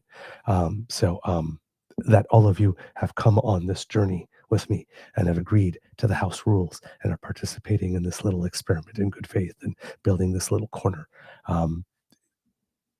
Like I had the idea maybe or created the opportunity, but it needed you to be able to join in and agree to participate. So thank you. But this type of compliment, it's why I do it. It's why I do it. This is what I wanted to see happen, and that you're responding and that it's resonating with you means the world to me. So thank you. Wow, that you have just put so much sunshine into my day, Kit Lori Sue. So thank you for that. I just, I'm just gonna, I love you. Thank you for that. Wow. Okay. Let's see if we have anything else here in the chat before we go, because I'm trying to end this. Oh, Kit Uncover says to check my DMs. Let's see what else has happened since there. Let me see. Okay. We have Glenn E. McGregor. Post-debate scrums with the leaders were cancelled by the debate commission after alt-right organizations turned last night Q&As into a gong show. Angry words between media in the filing room before tonight's debate, followed by some kind of melee after by the Liberal bus.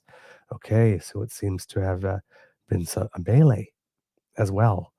From Mercedes Stevenson, a source with direct knowledge says the Debates Commission's decision to cancel the scrums, RE, not being able to guarantee a proper environment, was related to the Rebel, including Rebel staff trying to interrupt / get on the air during a CBC broadcast that was live earlier tonight. So they're trying to hijack other people's broadcasts now.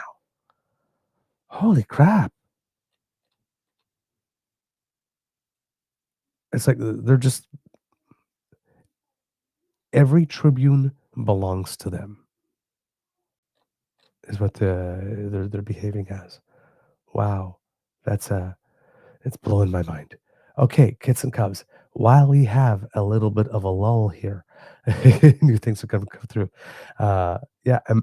Kit Melcy, a melee by the Liberal bus. So probably scuffle, some pushing and shoving, stuff like that. Hopefully, no hands thrown in it. If there is, I suspect a video of that might be coming out at some point.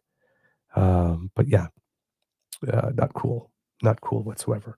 But this is where we see that this level of these people are definitely not journalists. They are instigators. They are agitators, and they were given their opportunity now to show that they could be responsible members of the media, and they've shown that they just cannot do that. So there's no reason to give them another chance now. Now they should just be blacklisted. All right, Kits and Cubs. That's the end of this episode of our very, very special episode, live watch party of the English language leaders debate of the 45th Canadian general election. We hope that you loved listening to me, us.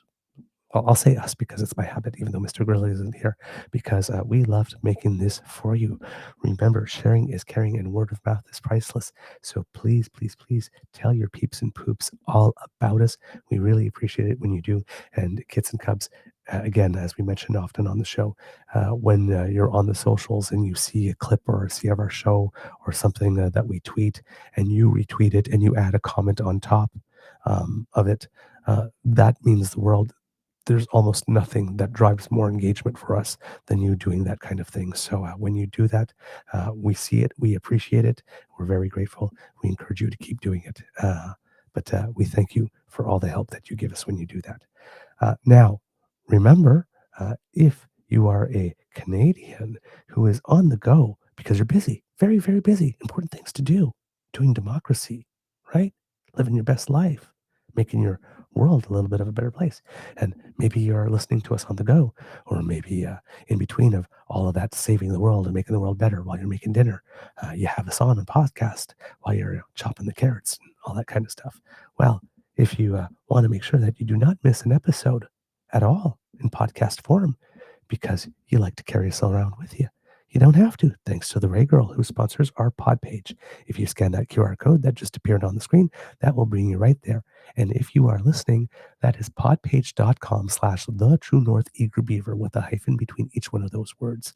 And when you go there and click on subscribe, zip, we slide right into your box, just like that. I don't have Mr. Grizzly to do the whole dismayed thing when I make the double ententes, but so they don't work as well without his reaction.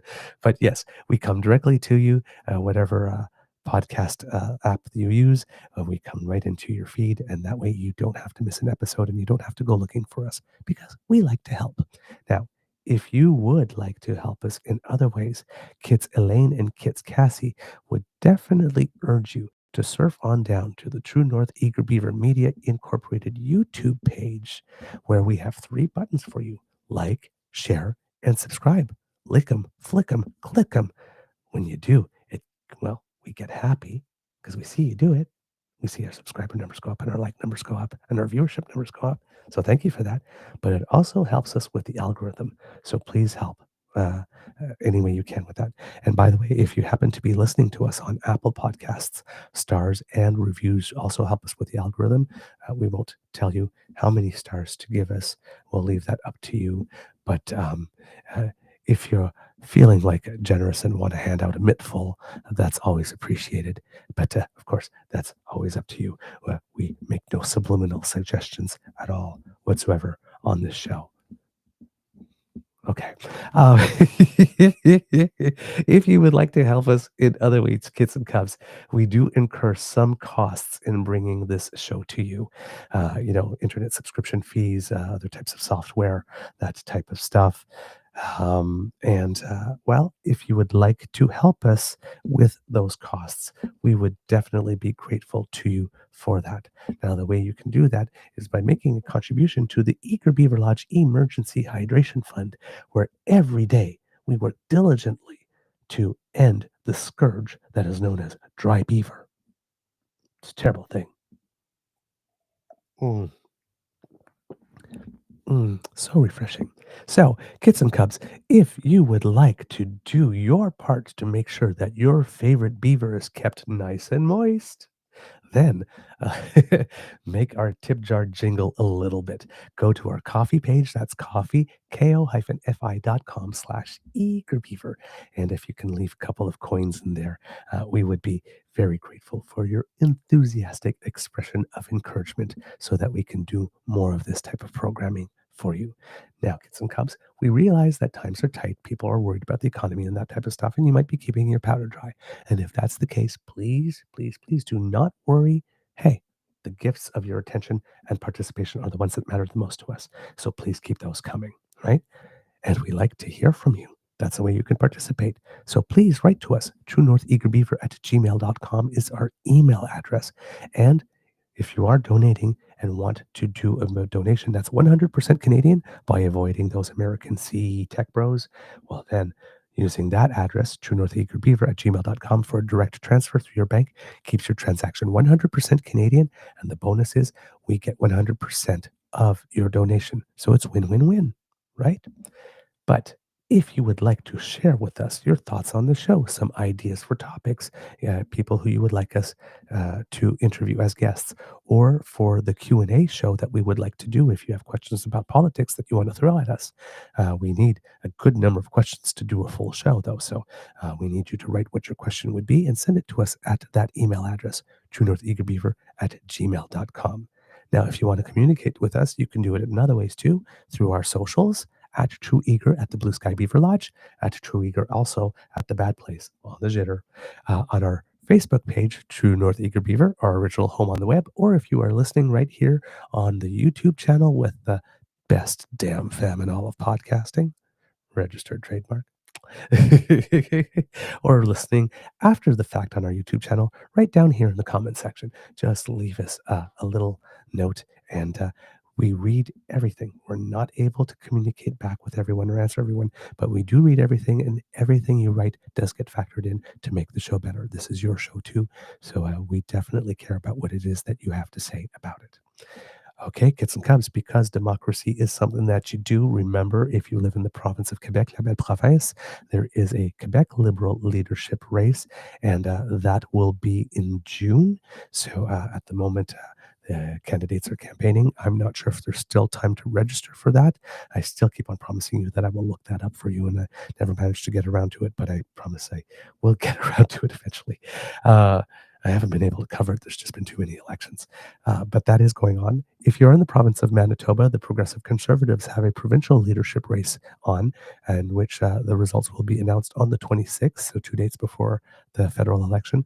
And if you are voting by mail, your deadline is on the 22nd. Your ballot has to be received by the 22nd, so you have to mail it a little before. So you only have a little bit of time left.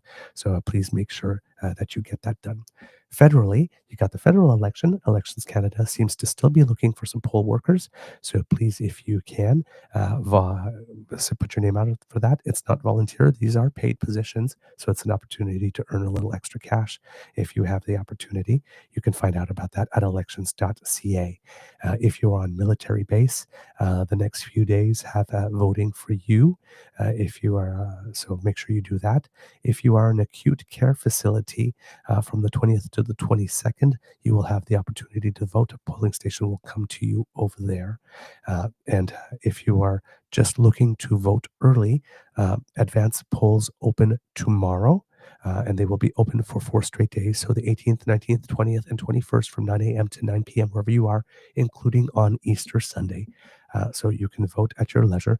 And of course, the option of voting at your returning office up until I believe 6 p.m. it is on the 22nd is also available to you. So please make sure that you vote. And of course, the vote by mail options are also there. Please make sure that if you are voting by mail, that you send your envelope on time to get to where it needs to be on time, and that you do all the things that you need to do, right? If you got to sign the envelope at the right place and that type of stuff, just double check and triple check to make sure all of that's done so that your vote can indeed be counted. All right. Words of wisdom, since we don't have Mr. Grizzly with us. Kits and Cubs, if you've lasted this long, thank you for your endurance. We really appreciate that. And all I'm going to say is if you have the opportunity to get some good rest tonight, do get some good rest tonight. I think if you are someone who is watching us and is hoping that Pierre Poilievre does not win the next election, you might have some reason after tonight's debate to breathe a little easier. Now, remember, that doesn't mean we take our foot off the gas, right? Voting is very, very important. We need you to do democracy this year. This election in particular, we need a very high vote turnout to make sure that we're sending a message to the Americans that we are united and that this 51st state shit is not on. So plan your vote. Make sure you're going. Talk to everyone around you about going to vote. Be excited about it. Encourage people to go to vote. Even have a vote party if you can. Right? Get people together. Go and have coffee. Treat yourself to something after. Go have a movie. Or some fun time together. But vote. Remember, democracy is something that you do, and friends do not let friends do democracy alone. All right? And yours truly has already voted. So voting is very, very sexy. All right, kids and cubs. Those are my words of wisdom for today.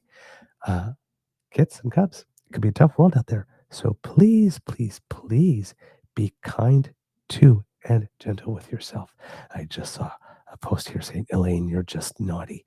And now I need to know how Elaine was naughty. See, the curiosity. Curiosity got the beaver. I'll have to scroll down after the show. But right now, I'm going to have to do the thing that I usually ask Mr. Grizzly to do when we are done the show. And that would be to cue the cock. So let's see if I'm going to stick that landing. Mr. Beaver, cue the cock. You are listening to a True North Eager Beaver Media Incorporated podcast. The True North Eager Beaver podcasts are proudly brought to you by our founding sponsors, the Misfit Mysteries from Corvid Moon Publishing, your source for science fiction, fantasy, and cozy mysteries featuring a broad diversity of characters. CanadianTarot.com, their uniquely Canadian online eclectic tarot community, and the Peppermaster, hot pepper sauces made from farm fresh ingredients to thrill your taste buds and expand your mind. We are grateful to the Crier Media Network for its support, Pete Jarvis for our artwork, and Paul Joseph Something for our opening and closing sequence music.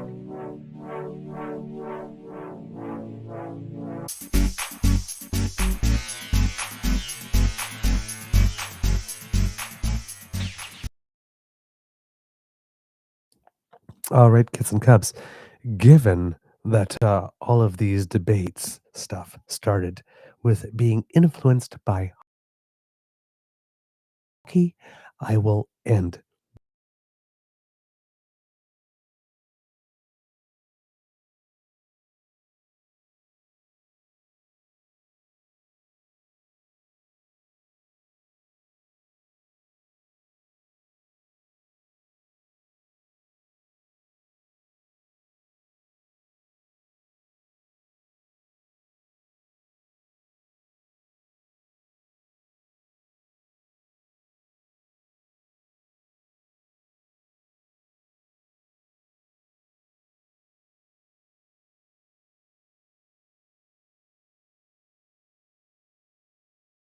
Okay, I am frozen, right? Okay, yes.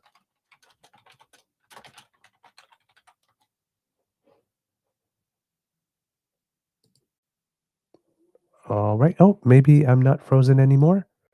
All right. Uh, Kits and cubs. A little Easter egg before we go. Since the debates, of course, opened up being marked in a certain way by hockey, uh, let's go to a little hockey to end everything here tonight. As you know, Kits and Cubs, it seems that the NHL season is over and we are moving to the playoffs. And we have 5 teams that have made the playoffs. And the playoff matchups have been determined. The Toronto Maple Leafs, in an all-Canadian matchup, will be facing the Ottawa Senators in the first round. I was really hoping it wouldn't be Canada against Canada, but there we go. The Montreal Canadiens will be taking on the Washington Capitals in the first round. The Winnipeg Jets will be taking on the St. Louis Blues, and the Edmonton Oilers will be playing the Los Angeles Kings. And I believe at the Women's World Hockey Championships that Team Canada will be taking on Team Japan tomorrow in the quarterfinal. So go Canada, go. Ending debate night in Canada in the proper way. Do do do do do do. All right, kids and cubs. Gros bisous. Whoops. Lots of love. And we will see you tomorrow morning. Sleep well, everyone. Sweet dreams.